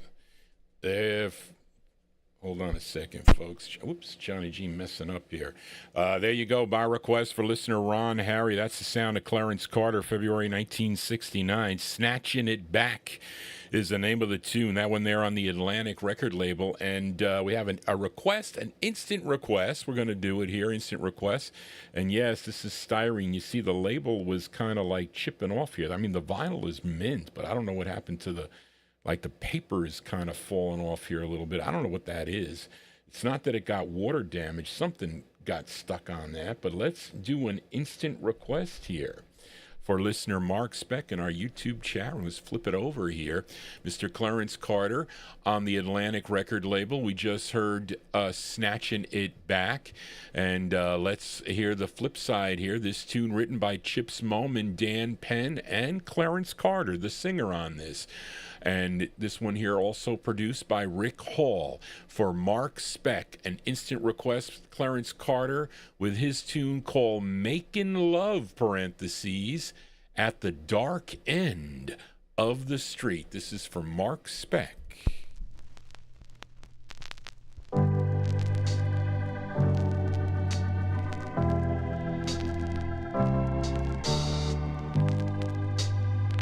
I just like to take a little of your time here to talk about two words that folks always like to use. They always talk about making love. Yeah, making love. But have you ever sit down to think about everything that's got life in it likes to make love? Did you know that? While horses like to make love, cows like to make love, and mosquitoes like to make love, and human beings like to make love. But now, it's one thing about them horses, cows, mosquitoes, and things. When they get ready to make love, I don't care what they at, they make love right now. It don't make no difference what they at. But now, we human beings, we just a little bit different from that. We like to get ourselves about 50 cents worth of gas, and we like to drive way down a country road somewhere. Oh, and we like to make love in a car, children.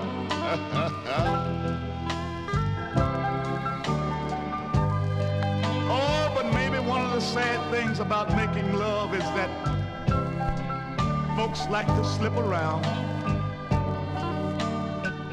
Oh, you know, I know some men that's got some good women. Women that'll stay at home all long week and don't worry about going nowhere. While the man just runs around with every Mary Jane and Sue he can find, off somewhere making love. But children, men are not the only ones that like to slip around. Why, women like to slip around too. Well, I tell you, it makes no difference if you came from the city. It don't matter if you came from the country. And some of you out there under the sound of my voice may have come from the suburbs. But I'd like to suggest to you one of the best places I know that you can go to make love. And that place is at the dark end of the street. That's where we always meet, hiding in the shadows where we don't belong. Living in darkness, oh Lord, behind our own. But one day, they're gonna find us. Oh, they're gonna catch us somewhere. Don't let them find us. Oh, I know they're gonna find us one day. It may not be long. It may be sooner than we think.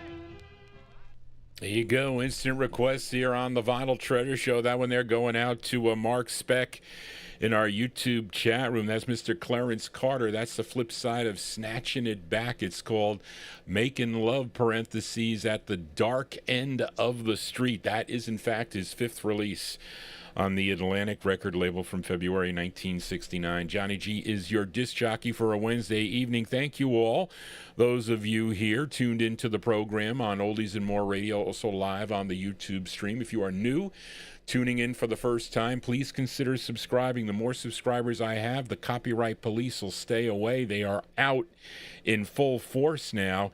Heads up, we've detected audio in your stream belonging to someone else. Your stream may be, this is what YouTube does, your stream may be temporarily blocked. If you plan to continue, please stop playing that song right now, is what they said. So there you go. Johnny G does not conform. I will not conform. As we continue here on the Vinyltreasure Show, fill a request now for listener Leonard Mancini in our YouTube chat room.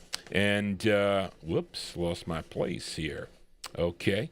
Now, this next singer, he hails from Washington, D.C. Now, he was the lead singer of a 1950s vocal group. Those of you that tune into my Saturday evening show are familiar with a group called the Five Blue Notes that recorded for the Sabre label.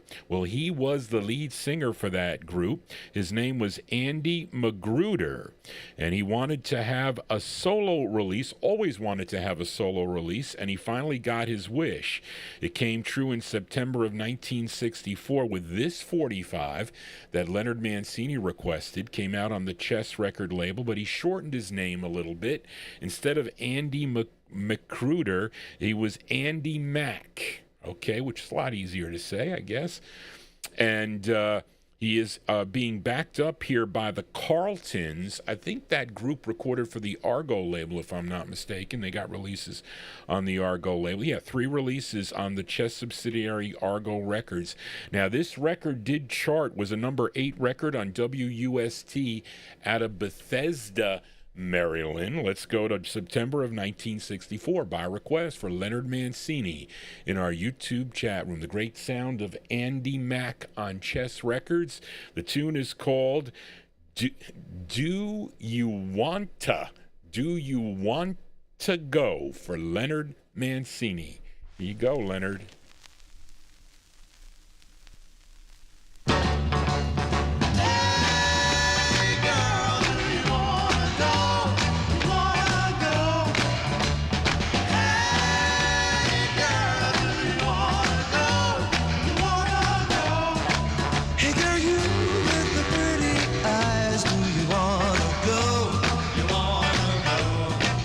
And girl, you always shine.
you go. That one there going out to Leonard Mancini in our YouTube chat room. That's the sound of Andy Mack.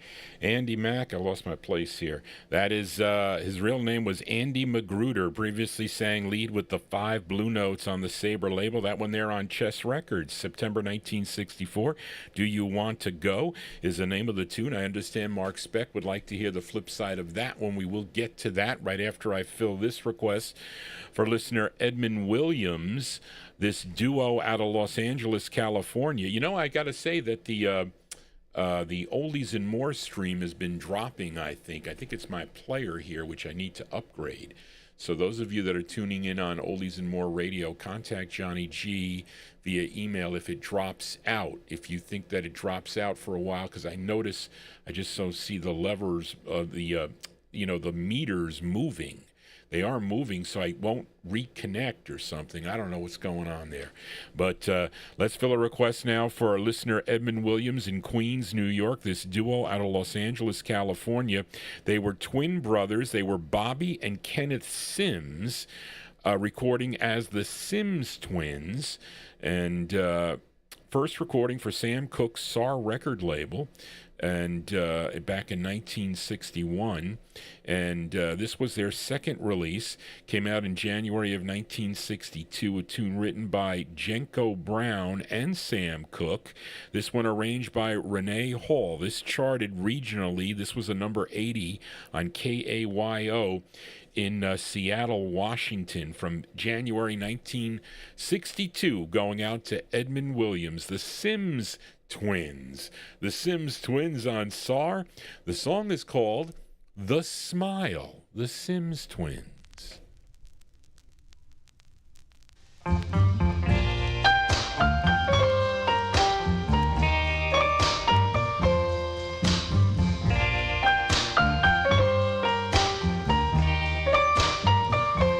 What is your name, little girl? I wish that I knew you. You're standing across the room and I'm afraid to speak to you. What if I never meet you? I never forget the smile that melts my heart away. I pray, oh yes I pray, dear, someday I will hold you.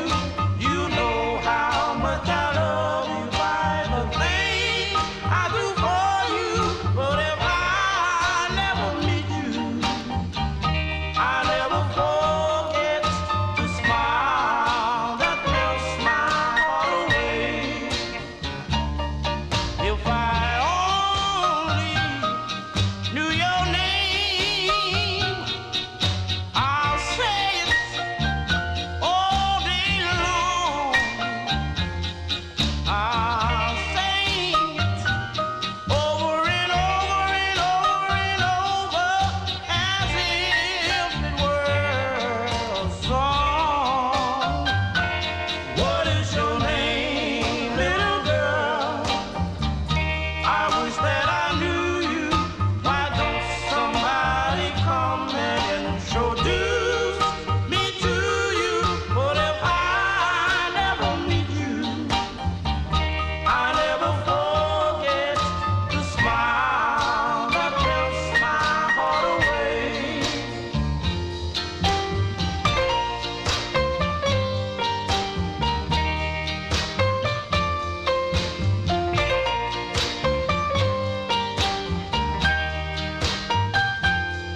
But if I never meet you, I never forget the smile that melts my heart away. Yeah, that's a nice tune there by request for listener Edmund Williams. Those are the Sims Twins. Sims Twins, their second release for Sam Cooke's SAR record label. Song entitled The Smile came out in January of 1962. Of course, you know that Edmund often requests the flip sides to his 45s that he requests for Johnny G. So let's flip it over here. And this side written by the two brothers, Bobby and Kenneth Sims. So this is the flip side of The Smile for Edmund Williams. This side is called Right to Love, the Sims Twins for Edmund.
Go B-sides here on the Vinyltreasure Show. That's a B-side to the Sims Twins as requested by Edmund Williams, their second release for the SAR label. Prior to that, you heard The Smile, and then we followed it up with the flip. It was called Right to Love. That's on the SAR label from January 62 for Edmund Williams. Let's do an instant request now for Mark Speck in our YouTube chat room. And as he wants to hear the flip side of that Leonard Mancini request by Andy Mack from September 64, Do You Want to Go? And this is on the Chess label. The flip side is called Later Than You Think. Andy Mack, instant requests for Mark Speck.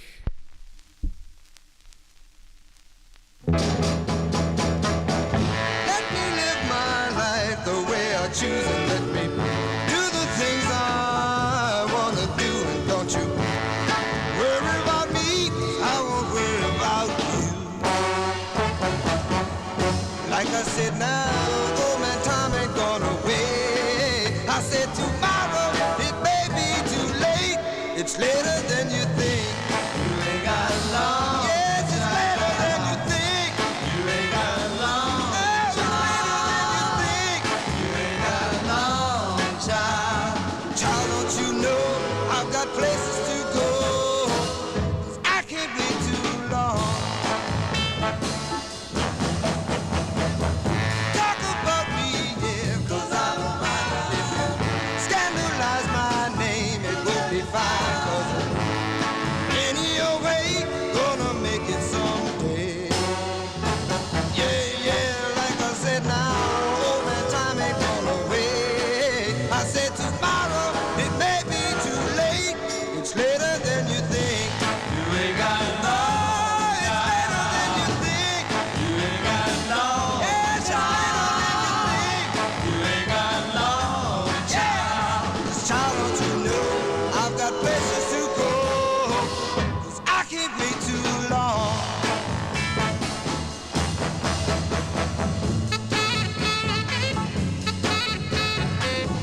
Yeah, that's a great two-sided 45, I gotta say, and I knew that when I paid for it. I bought that record from a deceased a dealer.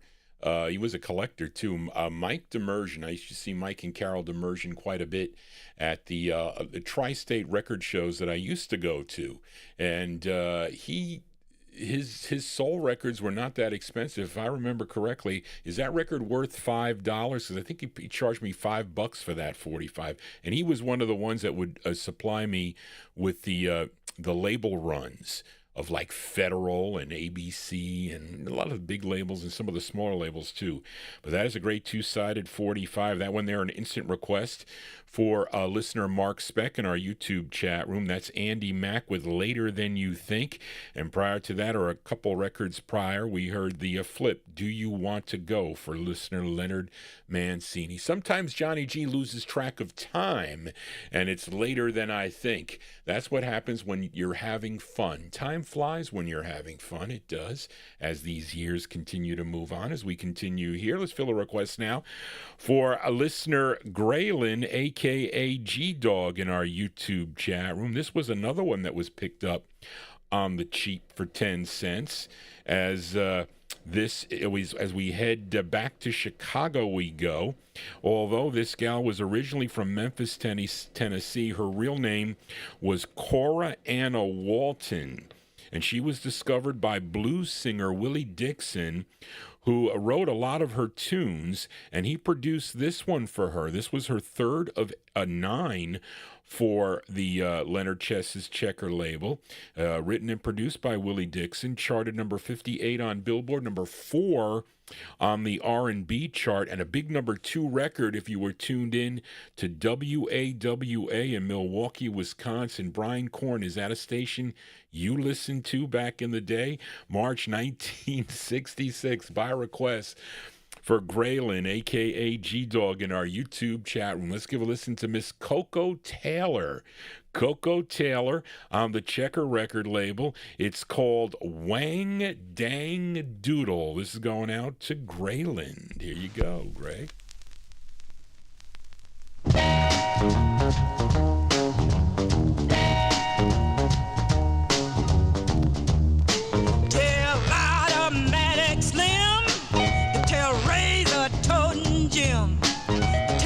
Tonight, toting Nanny, tell fast talking Fanny. We gonna pitch a ball down to that Union Hall. We gonna romp and tromp till midnight. We gonna fuss and fight till daylight. We gonna pitch a wing and doodle all night long. All night long. All night long. All night long. All night long. We gonna pitch a wing and doodle all night long. Till Cooter crawling red, till I ever seen your Ned. The down Pistol Pete, tell everybody he meet. Tonight we need no rest. We're gonna really throw a mess. We're gonna knock down all the windows. We're gonna kick down all the doors. We're gonna pitch a wang dang doodle all night long. All night long. All night long. All night long. All night long. We gonna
There you go. That one there going out to a Grayland in our YouTube chat room. That's the sound of Coco Taylor. Coco Taylor from March 1966. That's her, her third release for the Checker label. Wang Dang Doodle is the name of the tune. Johnny G's starting to get scared on the, because I have a bunch of other records here. I'm afraid to, the copyright police came out on this record here. So I'm kind of afraid to play. When I get too many in a row, I got to find something obscure. I just don't want them to be out one after another, because then it becomes a problem here. So let me try this one for Chris Reed here. I think I can get away with this record here. So when we start getting later in the show, it becomes a problem with the copyright police. I don't want them to shut me down. Okay? So this is a request for Chris Reed. Okay, what I do with the here we go.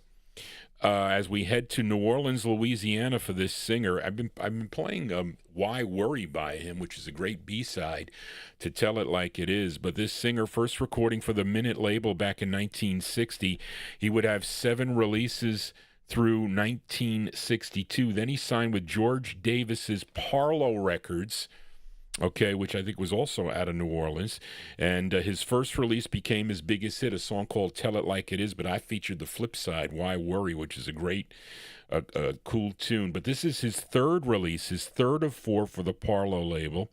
This tune written by Lee Diamond and label owner George David from July 1967. Let's give a listen to Aaron Neville. Aaron Neville, no copyright police are out, so let's see if they come out. Aaron Neville on the Parlo label for Chris Reed. The song is called A Hard Nut to Crack. Aaron Neville. Here we go for Chris.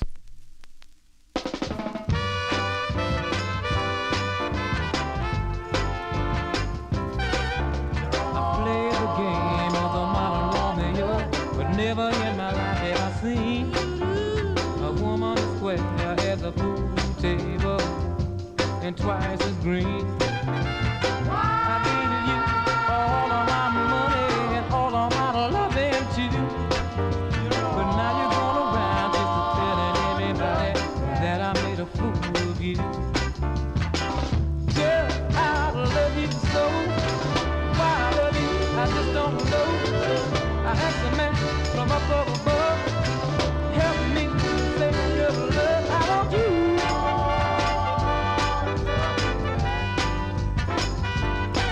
You're a hard love to crack. You take a strong man and break his back. I don't know, but I've been told next to you Alaska ain't cold, you a demon. Girl, you know you out of sight. Girl, I love you so. Why I love you, I just don't know. Ask a man from up above to help me to save your love. I want you.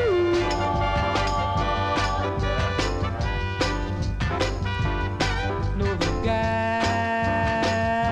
you're giving my money, and you come home and call me honey.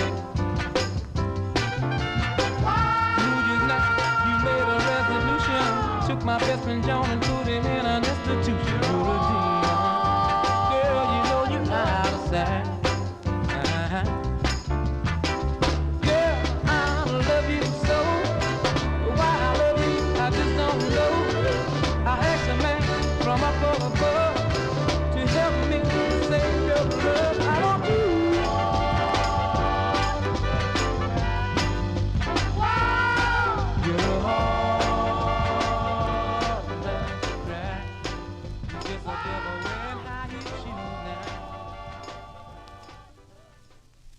There you go. That one there going out to listener Chris Reed in our YouTube chat room. That's the sound of Aaron Neville. They came out on that one too, folks. Johnny G's getting cornered here, being trapped here. Aaron Neville, July 1967, is third of 4 for the Parlo label. A Hard Nut to Crack is the name of the tune. Johnny G's got to stay away from nuts. Nuts are not good. And I'm not talking about the kind that you eat, okay? As we continue here on the Vinyltreasure show, let's fill a request for Lee the G now. As I was afraid to play this last week. I hope I'm not sorry to play it this week because it was toward the end of the show I was going to, but then I was chased away by the copyright police. But we like this group here. This group first recording back in 1953 for the Atlantic record label, and I feature a lot of their tunes on the Saturday night show, 50s and early 60s edition. Again, if you have a request for that show, please get it to me. And don't wait till the last minute because I'm filing back records tomorrow. There'll be no show tomorrow afternoon. I will be back next Thursday, though, I'm going to start the countdown, the Relic 1956 Relic Countdown. I'm going to be playing all the records that made it to that survey. I think there's 552 of them that played. The majority of them I have on original. There's one I can't find, which is, I don't know if it's a big record, but somebody voted for it. It's kind of an obscure thing I can't find anywhere. But that will be not tomorrow, but the following Thursday. And then I'll be back Saturday night for the big 50s and early 60s show. So if you have a request, please get it to me as we continue now. And we talked about this group that I feature on that Saturday night show. And they had multiple lead singers, through the years, different lead singers: Clyde McPhatter, Benny King, Charlie Thomas, Rudy Lewis, Johnny Moore, Johnny Lee Williams, and Bobby Hendricks. They would have 49 releases, I think, during the entire career for Atlantic Records between the years 1953 and 1971. This was their 30th release that Lee the G requested.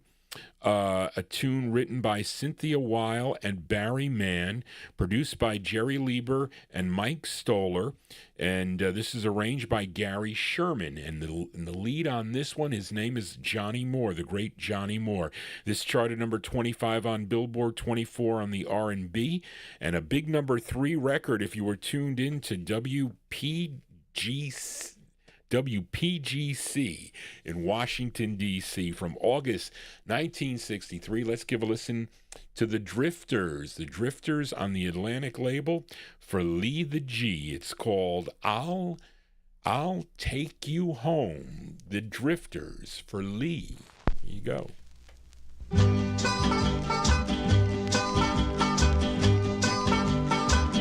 Everybody knows you came with him, but another girl caught his eye. Now you're sitting there all alone, watching them dance by. I'll take you home. And I know you're wondering what you'll do if he doesn't come back to you. But don't worry, I'll take you home. So little girl, don't you be blue. Now I know that you wore that pretty red dress just for him to see. I'll take you home. Yeah, but I wanna tell you that red dress looks good to me. I'll take you home. Oh, I know you feel like you wanna die, but try pretending that I'm your guy. And don't worry, I'll take you home. So little girl, now don't you cry.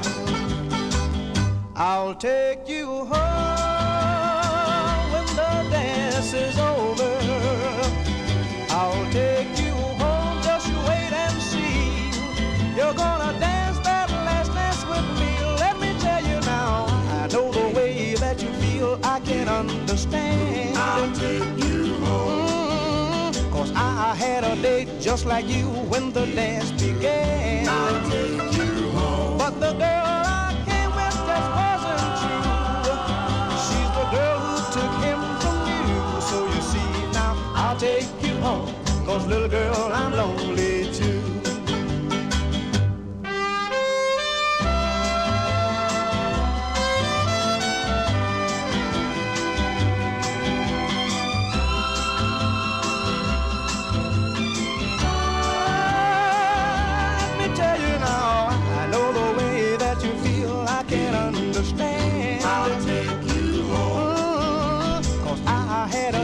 Just like you when the dance began. I'll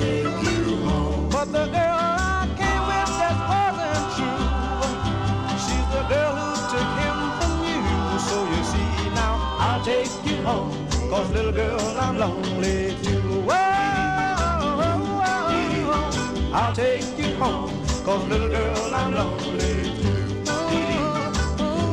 Yeah, I'll take you home, 'cause little girl, I'm lonely too. There you go, Johnny Moore and the Drifters there by request for Lee the G, who's in our chat room there. A song entitled I'll Take You Home from August 1963 on the Atlantic record label. As we continue, and they were gone for a while, but then they came out. I'm telling you, it's going to be touch and go till the end of the program here as we continue here. Let's fill a request for listener Amnon as we go back to Chicago now for this trio that recorded for Harry Mitchell's Kelmac Records. They had 5 singles on the Kelmac record label. Amnon requested their 4th release. And the trio included Robert Lewis, Carl Washington, and the lead singer Larry Brownlee. This tune bubbled under at number 128 on the Billboard Bubbling Under charts. Let's go to March of 1966. Give a listen to the CODs. The CODs on the Kelmac record label. And this is what Johnny G is. The song is called I'm a Good Guy. It's going out to Amnon.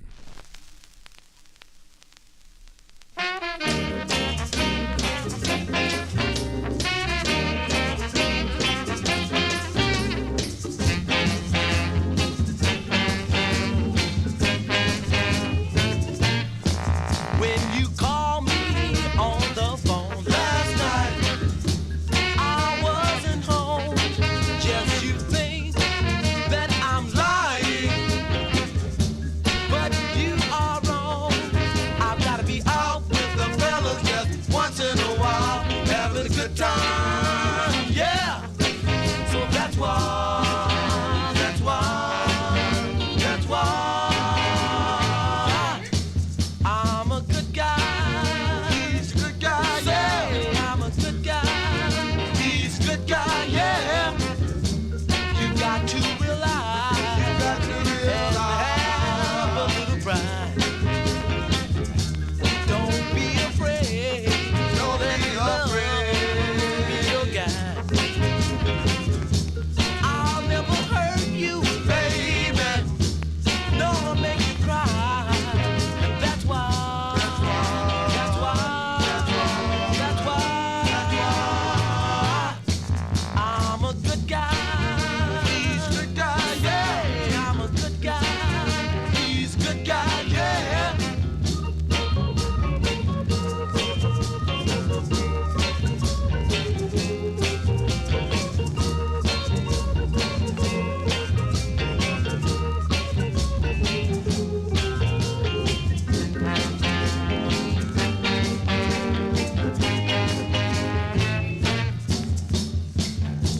You got to realize. You got to realize. I've got to have some fun sometime.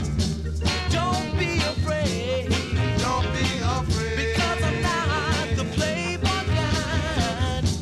I'll never hurt you, baby. No, I'll make you cry. That's why. That's why. That's why. That's why. I'm a good guy. Everybody knows I'm a good guy. He's a good guy, yeah. He's a real good guy. He's a good guy, yeah. He's a good guy, yeah. He's a good guy, yeah. That's why. That's why. That's why. I'm a good guy. Everybody knows I'm a good guy, baby. Yeah, a good guy, baby. Said I don't. There you go. That one there by request for listener Amnon, the sound of the CODs. Do they deliver mail COD anymore? I don't know if they do. I know that I used to get a phone call. I used to get I used to get phone calls at 12 o'clock in the morning from the count. So he used to say, the operator used to say, you have a collect call from Bob Ellis in Pennsylvania. I said, who? So he's like, Johnny, I hear him like in the background. I said, what are you calling me collect for? I says, you don't call your customers collect. I says, what are you, out of your mind? So he was like, I said, no, I'm not taking it. I said, then he calls me on the regular phone. I said, what are you calling me collect? He goes, I got records to sell you. I says, you have records to sell me, so you're going to call me collect?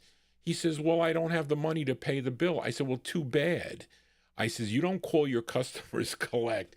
And I guess it's very similar to COD, cash on, is it cash on demand, I guess, when they used to deliver the packages. But anyway, there you go for Amnon there.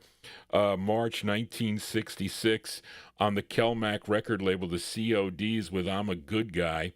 And he also requested the flip side of the 45, so we're going to flip it over. From March of 66. Let's give a listen to the CODs again with Larry Brownlee on lead. The flip side of I'm a Good Guy. The song is called Pretty Baby. This is for Amnon. Here we go.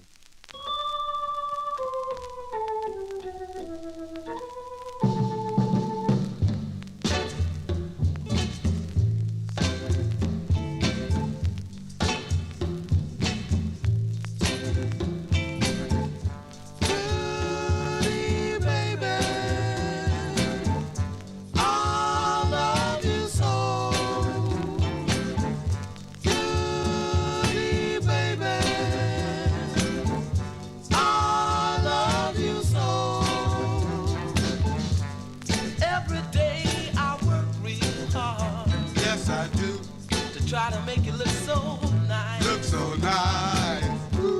But no matter how hard I try, my problems seem to multiply. Now I'm gonna love you, and maybe one day you try and love me too. Then we won't worry about a thing, pretty baby, 'cause our love will be so true.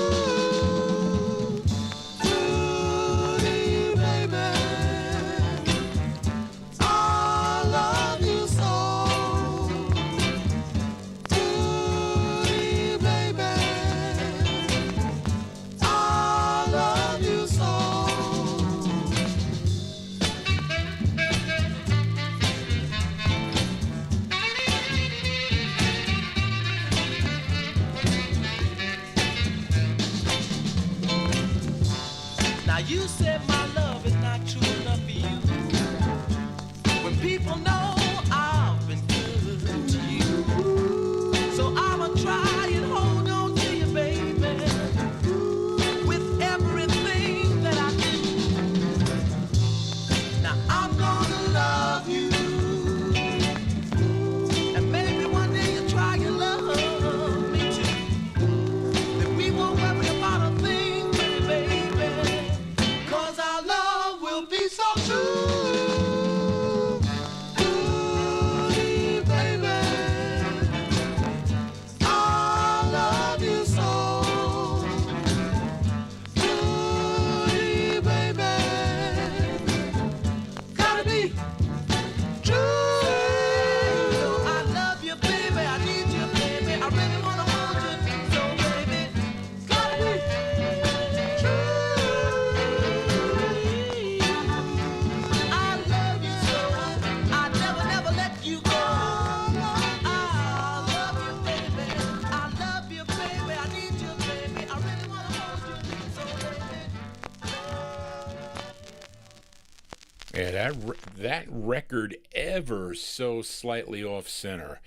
I hear it ever so slightly. There you go. That one there by request, an A and B side for listener Amnon there. Those are the CODs. Pretty Baby is the name of the tune. That's Larry Brownlee on lead. Prior to that, we heard the A side of the 45, a song entitled I'm a Good Guy, and that was their fourth release, their fourth single on the Mack label from March 1966.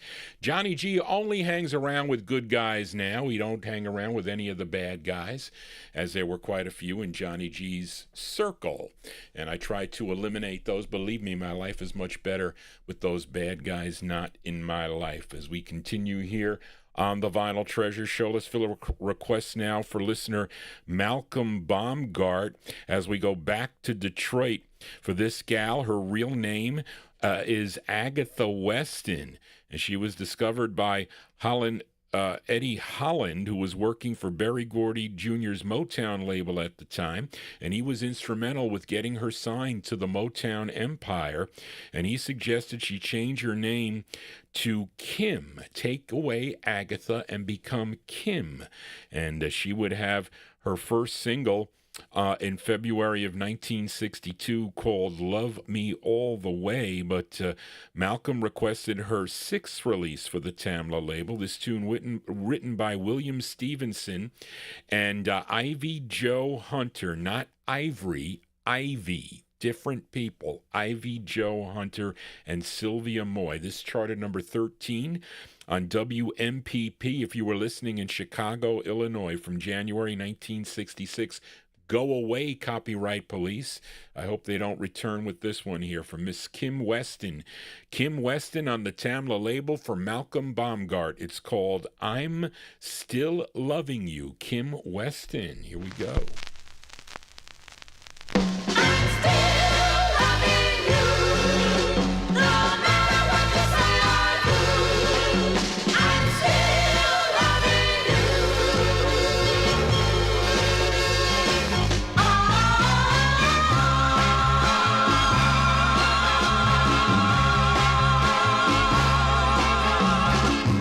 Last night I wrote you a letter.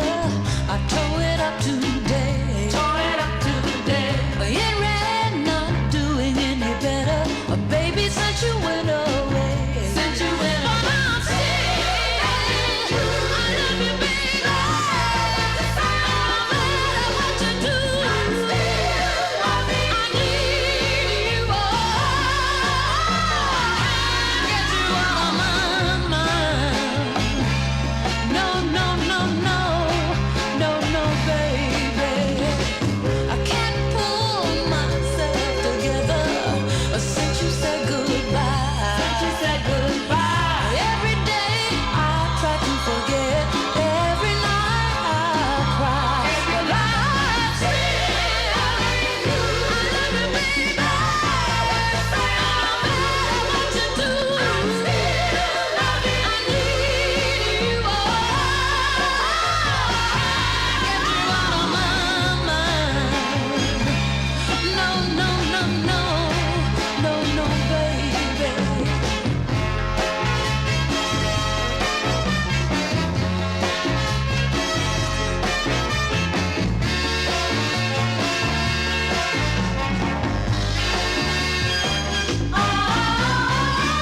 Giving up all of my pride. I've got to let it go. I can't hold back what's inside. I got to let you know. That I'm still, I love you, baby. No matter what you do, I need you. Get you out of my mind. No, baby.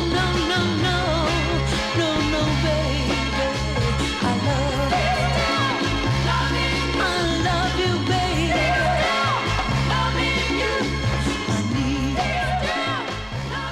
I need you, baby.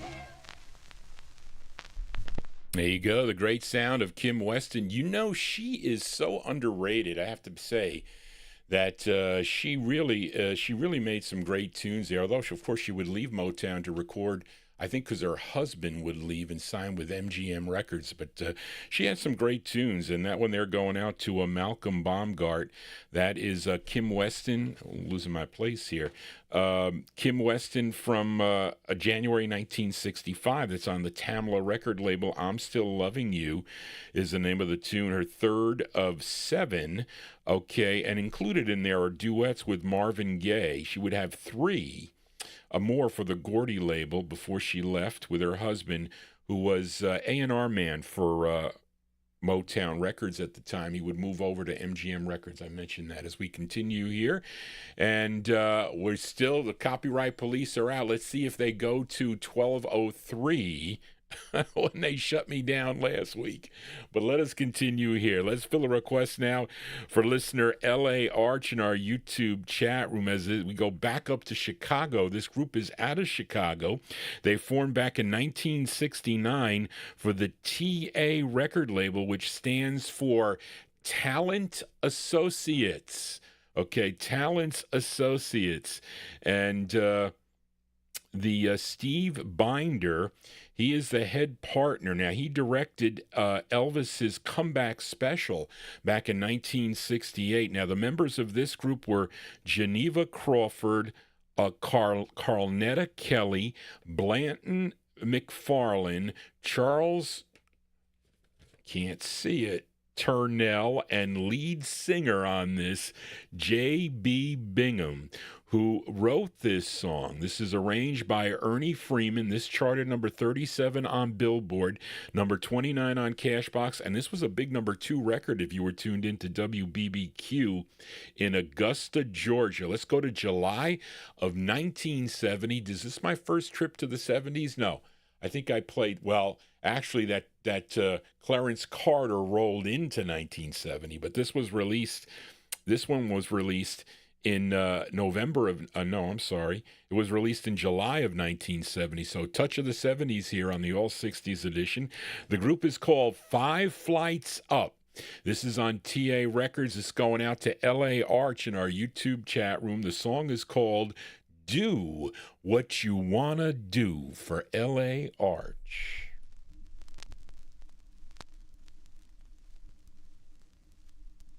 You wonder why I never asked where you've been, where you're going, what you do. 'Cause I know that if it was up to you, I'd just be told a lie. So you just do what you wanna do. 'Cause when I get tired of playing the fool and find me someone new. So you just do what you wanna do.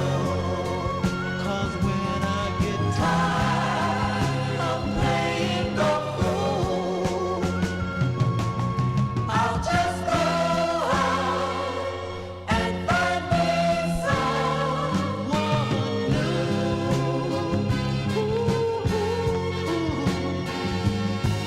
You walk around so fancy free, giving your number to whoever you please. And when they call, you walk into the deal, saying, honey, it's only a friend. So you just do what you wanna do. 'Cause when I get tired of playing the fool, I'll just go out and find me someone new. So you just do what you wanna do. 'Cause when I get tired of playing the fool, believe me now, I'll just go out and find me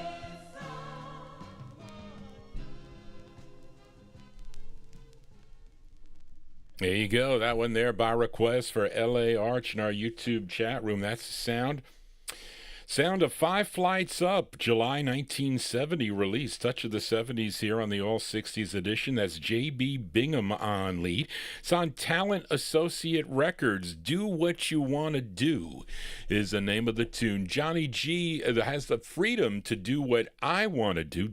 The stream Those of you on Oldies and More Radio, is that stream going there? I don't know. I don't think it is. It's just not registering here, so I don't think it's working. And I gotta download that new butt program here because it's not working. I don't think it is, but and it should. Well, I'm going to have to reconnect here, although I don't know how much longer I'm going to be on. But let us continue here. Let us fill a request now for page 6. Where is page 6? Page 5. Page 6. Here we go. I think this is, no, it's got to be page 5. Is Johnny G. Look at all my pages here. Page 8, page 2, page 5. Here we go. And we're going to play both sides of this record because it's a cool 45, I have to say. And it's a request for listener Frank and Jerry Gingaro. This singer, this gal from Hanceville, Alabama. She was born Canzetta Statton. She shortened it to Candy Statton. And she was a member of the Jewel Gospel Trio back in 1955, recording for Nashboro Records. Her first solo release was in 1967 on the Unity record label, but she would sign with the Rick Hall's Fame Records in 1969 to have 12 releases between 1969 and 1973. And this is her first release on the Fame label. And a tune co-written by George Jackson. This charted number 46 on Billboard, number 9 on the R&B chart, and a big number 4 record if you were tuned in to WRBD in Fort Lauderdale, Florida. Let's go to May of 1969 by request for Frank and Jerry Gingaro, Candy Statton on the Fame record label. And I don't know, you gals out there, would this be your decision? I'd rather be an old man's sweetheart than a young man's fool. Candy Statton for Frank and Jerry Gingaro. Here you go.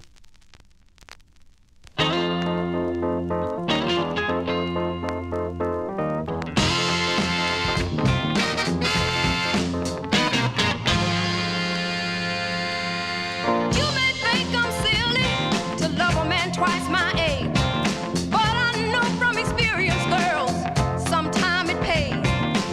The man I've got, the fire's almost gone. He can't heat up nobody's house. He got just enough to keep me warm. I'd rather be an old man's sweetheart than to be a young man's fool. Oh yeah, just loving once a month is all an old man desires. You can love a young man 7 days a week and still is not satisfied. No man would be so great. You could just sit and talk while a young man is somewhere doing the camel walk. I'd rather be an old man's sweetheart than to be a young man's fool. Yeah, yeah,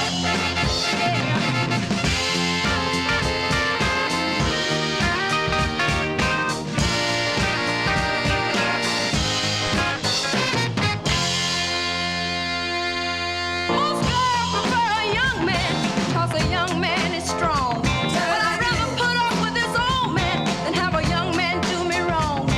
An old man would be so great, you could just let him sit and talk while a young man is somewhere busy doing the camel walk. I'd rather be an old man's sweetheart than to be a young man's fool. Don't wanna be your fool, no. Don't wanna be your fool, ain't gonna be your fool. Don't wanna be no fool. Young men just ain't gonna do right. No, no. Don't wanna be no fool. Ain't gonna be no fool. Ain't gonna be no fool, no. No, no. Ain't gonna be no fool, no. There you go, That's May 1969. That's her first release on the Fame record label. Actually, is it mentioned an LP here? No, recorded at Fame Recording Studio in Muscle Shoals, Alabama, of course, and produced by Rick Hall. There you go. It's Candy Statton. It's called I'd Rather Be an Old Man's Sweetheart Than a Young Man's Fool. That one they're going out to Frank and Jerry Gingaro. They also requested the flip side, and I used to play this side too. I like it. It's a great ballad that she does, as we give a listen to the B-side to Candy Statton from May of '69, the flip side of I'd Rather Be an Old Man's Sweetheart. The name of the tune is called For You. This is for Frank and Jerry Gingaro.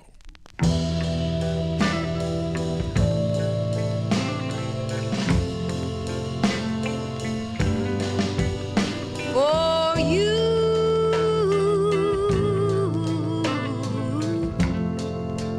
I'll do anything for you.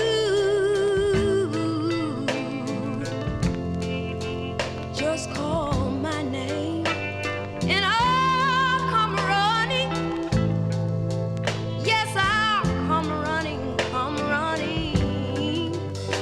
for you.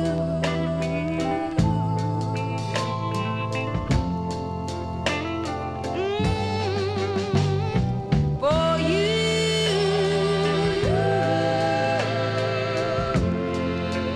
I have no pride.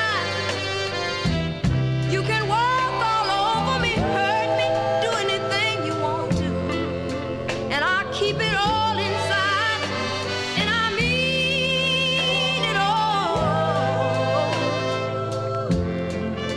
because I'm so in love.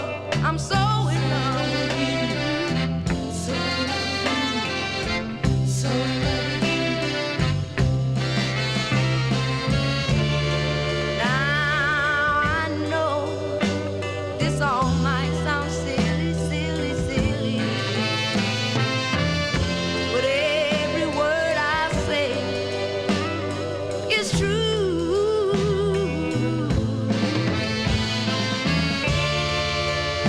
Darling, I give you all of my loving. My life is dedicated to you, darling, darling, for you.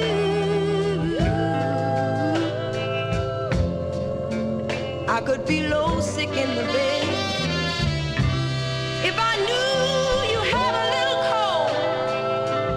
I would stay by your side until you were well, neglecting my own self, because I'm so in love with you. All I'm living for is for you. I'm living for you. I don't have no reason to live. I don't have no reason to live without you.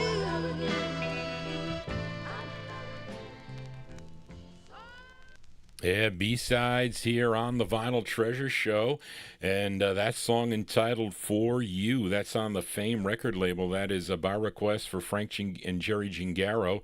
Candy Statton. Prior to that, we heard the A side. It was called I'd Rather Be an Old Man's Sweetheart Than a Young Man's Fool. Johnny G is your disc jockey here on a Wednesday evening. We are in Vinyltreasure Overtime, so we haven't yet gotten shut down yet. If you are new to the program, please consider subscribing to my YouTube channel.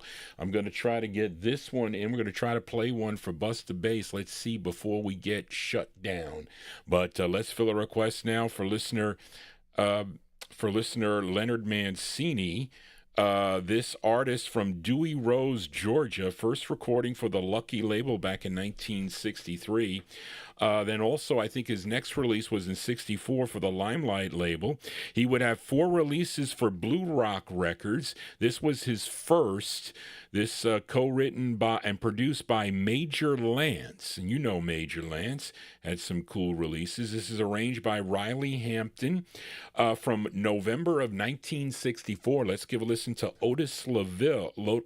Otis Leavill. Otis Leavill on the Blue Rock label.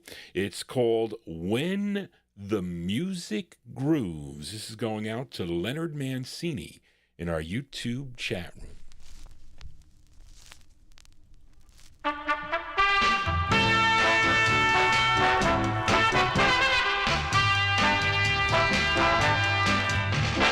Everybody starts to swing when they hear the music ring now.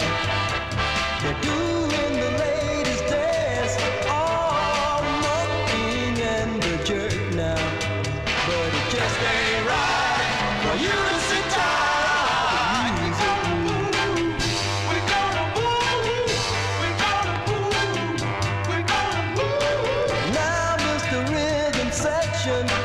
Come on and bring your rhythm to me. How about the great big brass? Oh, they know just what's missing. But when the music grooves, if you don't move, it just ain't right. Yeah,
There you go. That one there going out to a listener, Leonard Mancini, in our YouTube chat room.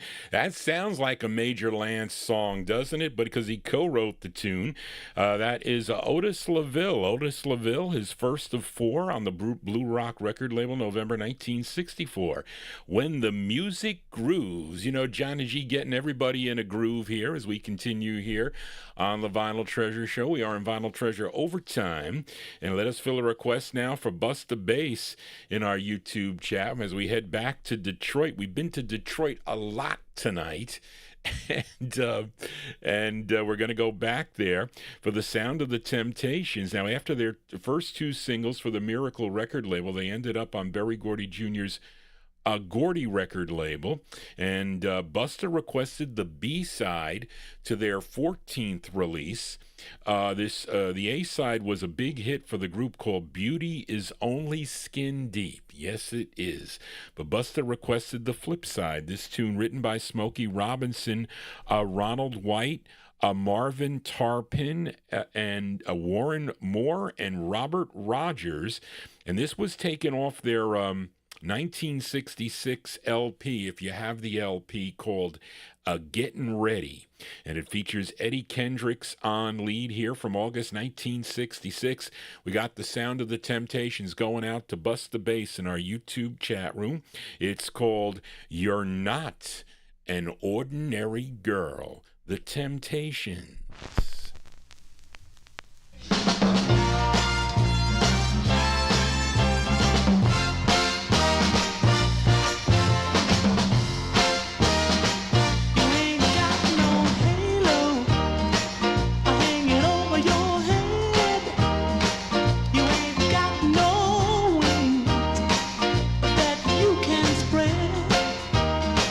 You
Oh no. Oh no. There you go, folks. There you go. By request, at least my my connection in oldies and more is not the greatest. Okay, listen. G Dog is in our oldies and more chat room there, but there you go. The Temptin' Temptations there. That's the B-side to Beauty's Only Skin Deep. By request for Busta Bass there. It's called You're Not an Ordinary Girl, August 1966 release on the Gordy label. That's the flip side of Beauty's Only Skin Deep. I said that. But let us try it here. I don't know if I should try this.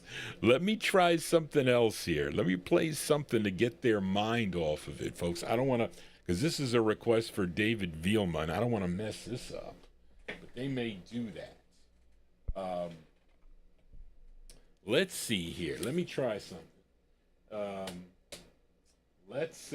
gonna wait on this. I don't want to get a. I didn't play. You know who I didn't play? I didn't play a song for. I didn't play a Bill Olbs. Well, let's try this. Let's try something else. Let's try this one.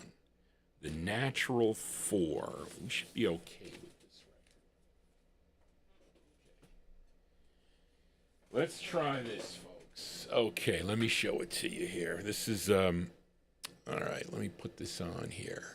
It's on ABC Paramount Records. Here, let's try this. Okay, so this tune. Who requested this record here? This record here, back here. So Johnny G, Dr. Phil. Okay, I had two records for Dr. Phil. So let's try this because I think I'll be okay as the copyright came back. This is page 3. Let's go to page 4. Sorry, folks. Okay, here you go. Up next, a request for listener Dr. Phil. I don't know who that is. He's been in our chat room before. Maybe he tunes in on the, let me go back to here, folks.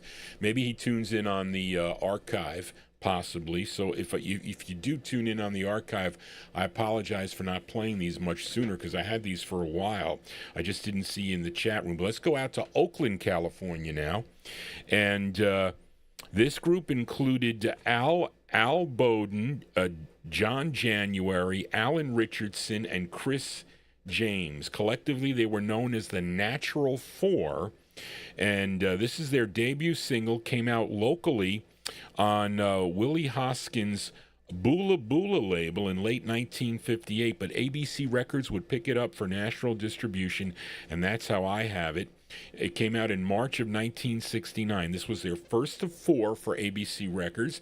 It features Chris James on lead. This charted number 32 on the number 32 on the R&B chart. This was a big number 3 record if you were tuned into KGFJ in Los Angeles, California, sending this one out to Dr. Phil, okay, who said, he told me that he played backup for this group. So there you go. I apologize for not playing this sooner. Dr. Phil played backup for this group from March of 1969. They're called the Natural 4. The Natural 4 on ABC. It's called Why Should We Stop Now? This is for Dr. Phil. Here you go.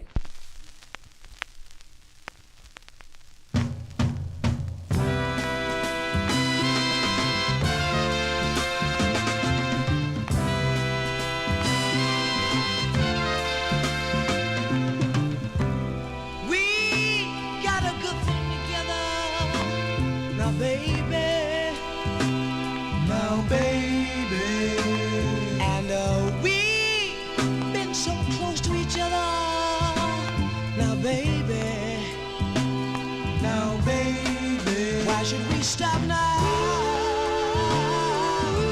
Oh, why shouldn't we stop now? No, we got it going. Got it going.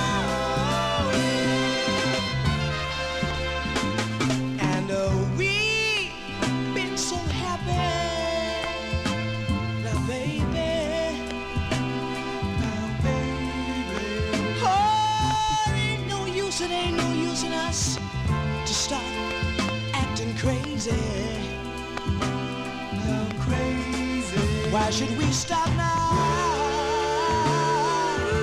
Oh, why should we stop now? Oh, we've got it going. We've got it going.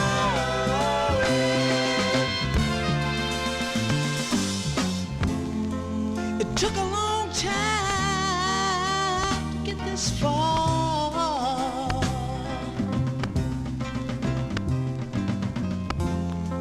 We shouldn't tear it down. Oh, when we have so much love. And we can be strong, just like it always has been. And that's why I say it don't make sense. Oh, for us to end, baby, baby, baby, baby. Oh, we can't let what we feel go down like this. Now, baby, oh, we've got to find a way to solve our problem, baby. Now, baby, why should we stop now? Oh, why shouldn't we stop now? Oh, we've got it going. We've got it going. And baby, baby, baby, don't make sense for us to stop now. We got it. Oh, baby, baby, baby, yeah. We got it going. Yeah, yeah, yeah, yeah, yeah. Baby, baby, baby, yeah. You see, folks, what they did? They blocked the show again. So unfortunately, it's going to happen for the remainder of the show. So we're going to close the show now. I'm going to play one more record. I'm showing you what it is here. In the so hold on a second here. Let me go to the host side here. And I got to line this up a little bit, folks, because it's slightly out of center, I think. Let's see, is it okay? Let me just try this. Hold on a second, folks. Let's see. Phono. Let me do a thing here for the phone. No, I'm trying to line this up right.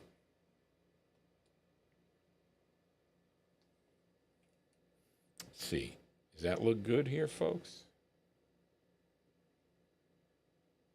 No, it does not.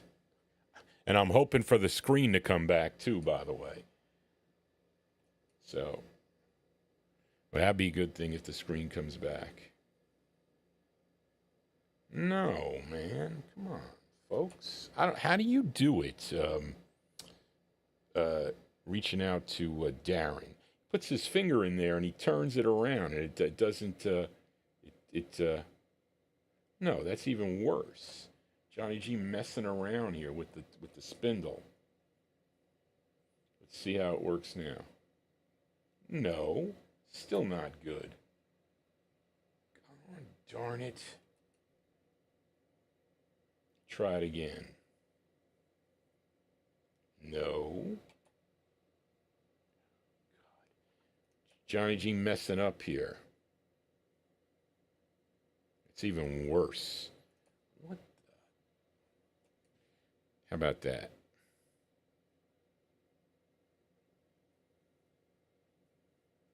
All right, that's going to be good enough. But anyway, Johnny G is still not back. Okay, still not back. But I'm on Oldies and More. But anyway, so there you go. So we're going to leave it like this, folks, here. I'm going to tell you what you just heard. Okay, so there you go. For Dr. Phil, we just heard the Naturals. Where are they? Naturals, C, Dr. Phil, BC. Where is it? Gee, see, you get discombobulated here. Page 4. Here we go. Oh, my goodness. Johnny G is back. Thank you. I'm back, folks. We just heard from March 1969 by request for Dr. Phil, The Natural 4 on the ABC Paramount ABC Records. Why Should We Stop Now? Well, it's a good reason to stop now because they're going to shut down the program here. So that's going to do it for Johnny G and the Vinyltreasure Show. I apologize for the shutdowns here. Paul Greco, okay. Paul Greco, I expect to get an email from him, and he's going to say, Johnny, I don't see anything that went wrong in your show. But he doesn't know because he's not seeing the visual because he left at 10 o'clock. But anyway, thank you all for tuning into the program tonight. I hope you enjoyed what you saw here on a Wednesday evening right here on Oldies and More Radio, also live on the YouTube stream. You know, the Copyright Police, they come out, they've given me a little bit more leeway when I have now over 3,000 subscribers, but I need more subscribers so they don't do this to me, because I think that's why they do it. And it's different. This show is going to be posted, okay? It's going to be posted. They just like to tick you off when I'm live. Okay, because they use a different algorithm with their AI, artificial intelligence screening is what they do. Because what they're going to say is they're going to ask the owners of the Natural 4 content, do you want this shown on Johnny G's Vinyltreasure show so you can get all the ad revenue? And they're going to say yes. They're going to say yes for most of the time. I had a record for Bill Olb. I was afraid to play it today. It was a Marianne Faithfull record.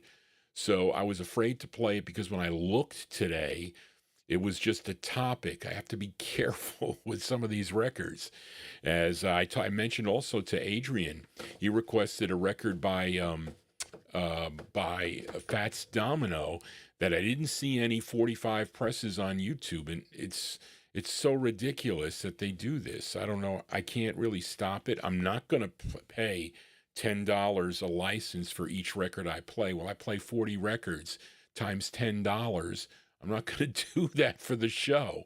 So anyway, but listen, thank you all for tuning in. I'm sorry to babble on like this, but I know it's very disenchanting for you that you were tuned into the program lying on your sofa or wherever enjoying it. And then all of a sudden they black it out. I see it from the standings in there. But anyway, let's close the show this evening. Thank you, Charlene, again for all your help. Thank you, everybody that tuned into the program this evening. And if you do have a request, please email me at vinyltreasures@aol.com. We're going to close with a record from I think this was released in 19 who requested this? I hid it because I said I wasn't going to play it, but I am going to play it. Hold on, folks. I hid this record because I wasn't sure I was going to play it, but I am going to play it from 1975, I think, for I think it's Dave Dallison, I think is the I'm doing this live, folks, so you got to excuse me. They messed me up the YouTube.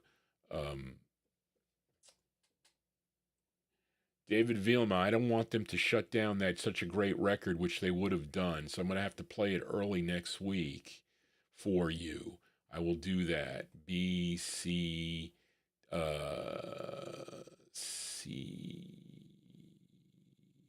Chris here. Okay, unhide. Got dead air here. This is like ridiculous. Laura Lee, the Dells. Charlene, where is it? Here it is. Okay.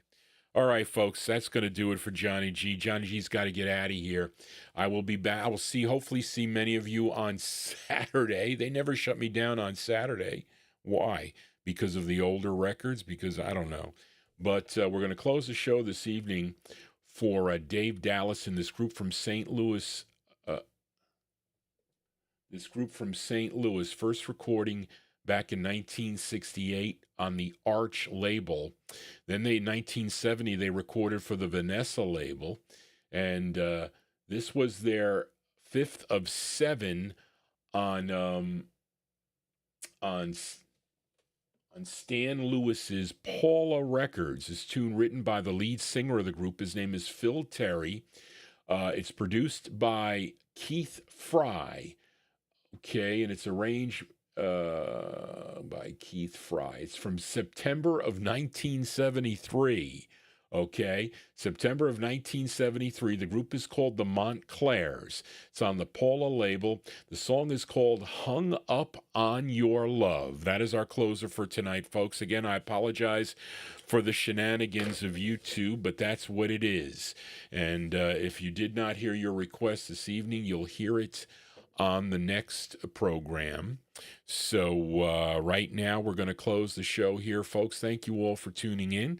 Here are the Montclairs. The Montclairs on the Paula label for Dave Dallison. The song is called Hung Up on Your Love from 1973. Everybody stay well. I'll see you next time right here on the Vinyltreasure Show. Just want to say, everybody, so long. Here you go, Dave Dallison. Gosh, Johnny messing up.